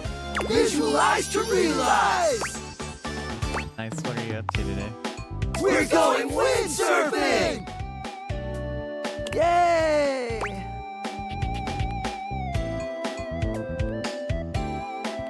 That sounds dope. Oh man, it slaps so hard, homie. We're gonna bring our sailboards down from the bathroom, ask Jean-Lou to hit a flush, and let it rip! Boom! Instant sailboarding! Wicked! Sounds epic. Oh, for sure. Honestly, it's also a little dangerous, but just the right amount of dangerous. Oh yeah! That is dangerous. Listen, Red Bull always makes sure all of our adventures are exhilarating and epic. And above all, safe. Always safe. Super safe, fam. No cap. Yeah? Tell that to Hank number 6. Wait, what happened to Hank number 6? Nothing nefarious, if that's what you're asking.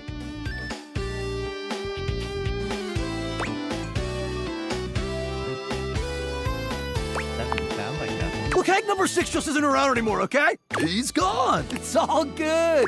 Promise. Is he somewhere else in the house? Yeah, sure, probably, totally. Anyway, enough about that. What's important is, are you gonna be joining us on today's epic win? Are you? Hell yeah. Wicked tight. Just remember to stay low, feel the wind, and ride those waves. Ride them like you really mean it. Let's go shred it up, dog! Blue one's so perverted. Love it. We've got one more to talk to. But it's nighttime, so we can talk to the trophy now. You enter the gym to find Stepford by himself, on the edge of Shelley's broad shoulder. He looks a little bleary-eyed, and he's pacing back and forth. In the pale moonlight, he doesn't quite look like himself. Hey Stepford, everything alright? Yes. Hello, my friend. And possible lover. Just having a little trouble getting my brain to shut off before the big day. I've been rehearsing things in my mind. Just want to do everything perfectly, you know? Those are normal before a big competition.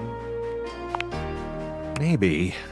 I've just never been this nervous before. Stepford shifts in the light, and it cascades down his gorgeous locks, flowing over his muscled shoulders. It's just... I feel so... I don't know. It's strange not spending time looking like a trophy, you know? I mean, I look at myself in this light and I seem so... dull. My golden luster seems to have been replaced entirely by tarnished silver. If I lose that competition, I'll be an utter laughingstock. Would anyone even want a trophy like me?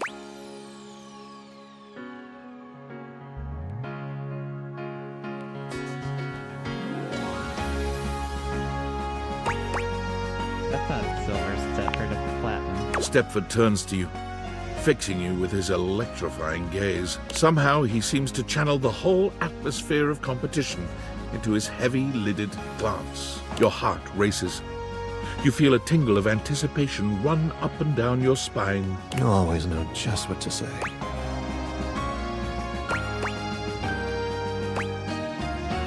I care about you. I care about you too. The moonlight streaming off Stepford's beautiful body is intoxicating. He looks like a Greek god, but with a subtle vulnerability that makes you feel so very needed. He takes a step towards you. Here I am, the night before the biggest contest of my life, and it's all because of you. Now, if only I could get some sleep. I really think you ought to try to get some actual sleep. Maybe I could help you relax. I think that's exactly what I need. Stepford finally touches you, and the heat where his body meets yours is like molten gold. I want to be your first place lover. Stepford's hands may be metal, but his caress is silken and tender. He allows you to take your fill of his muscled form, seeming to take great pleasure in your consumption of him. Yet when the moment calls for a gentle touch, his hard body is surprisingly soft, giving beneath you. All this stamina training sure is coming in handy right now. Finally, as the sun begins to rise, Stepford collapses beside you, satisfied into utter exhaustion.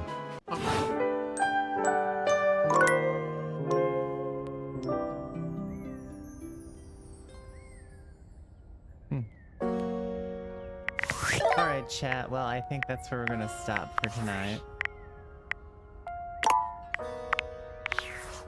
And we will pick up tomorrow around 8:30.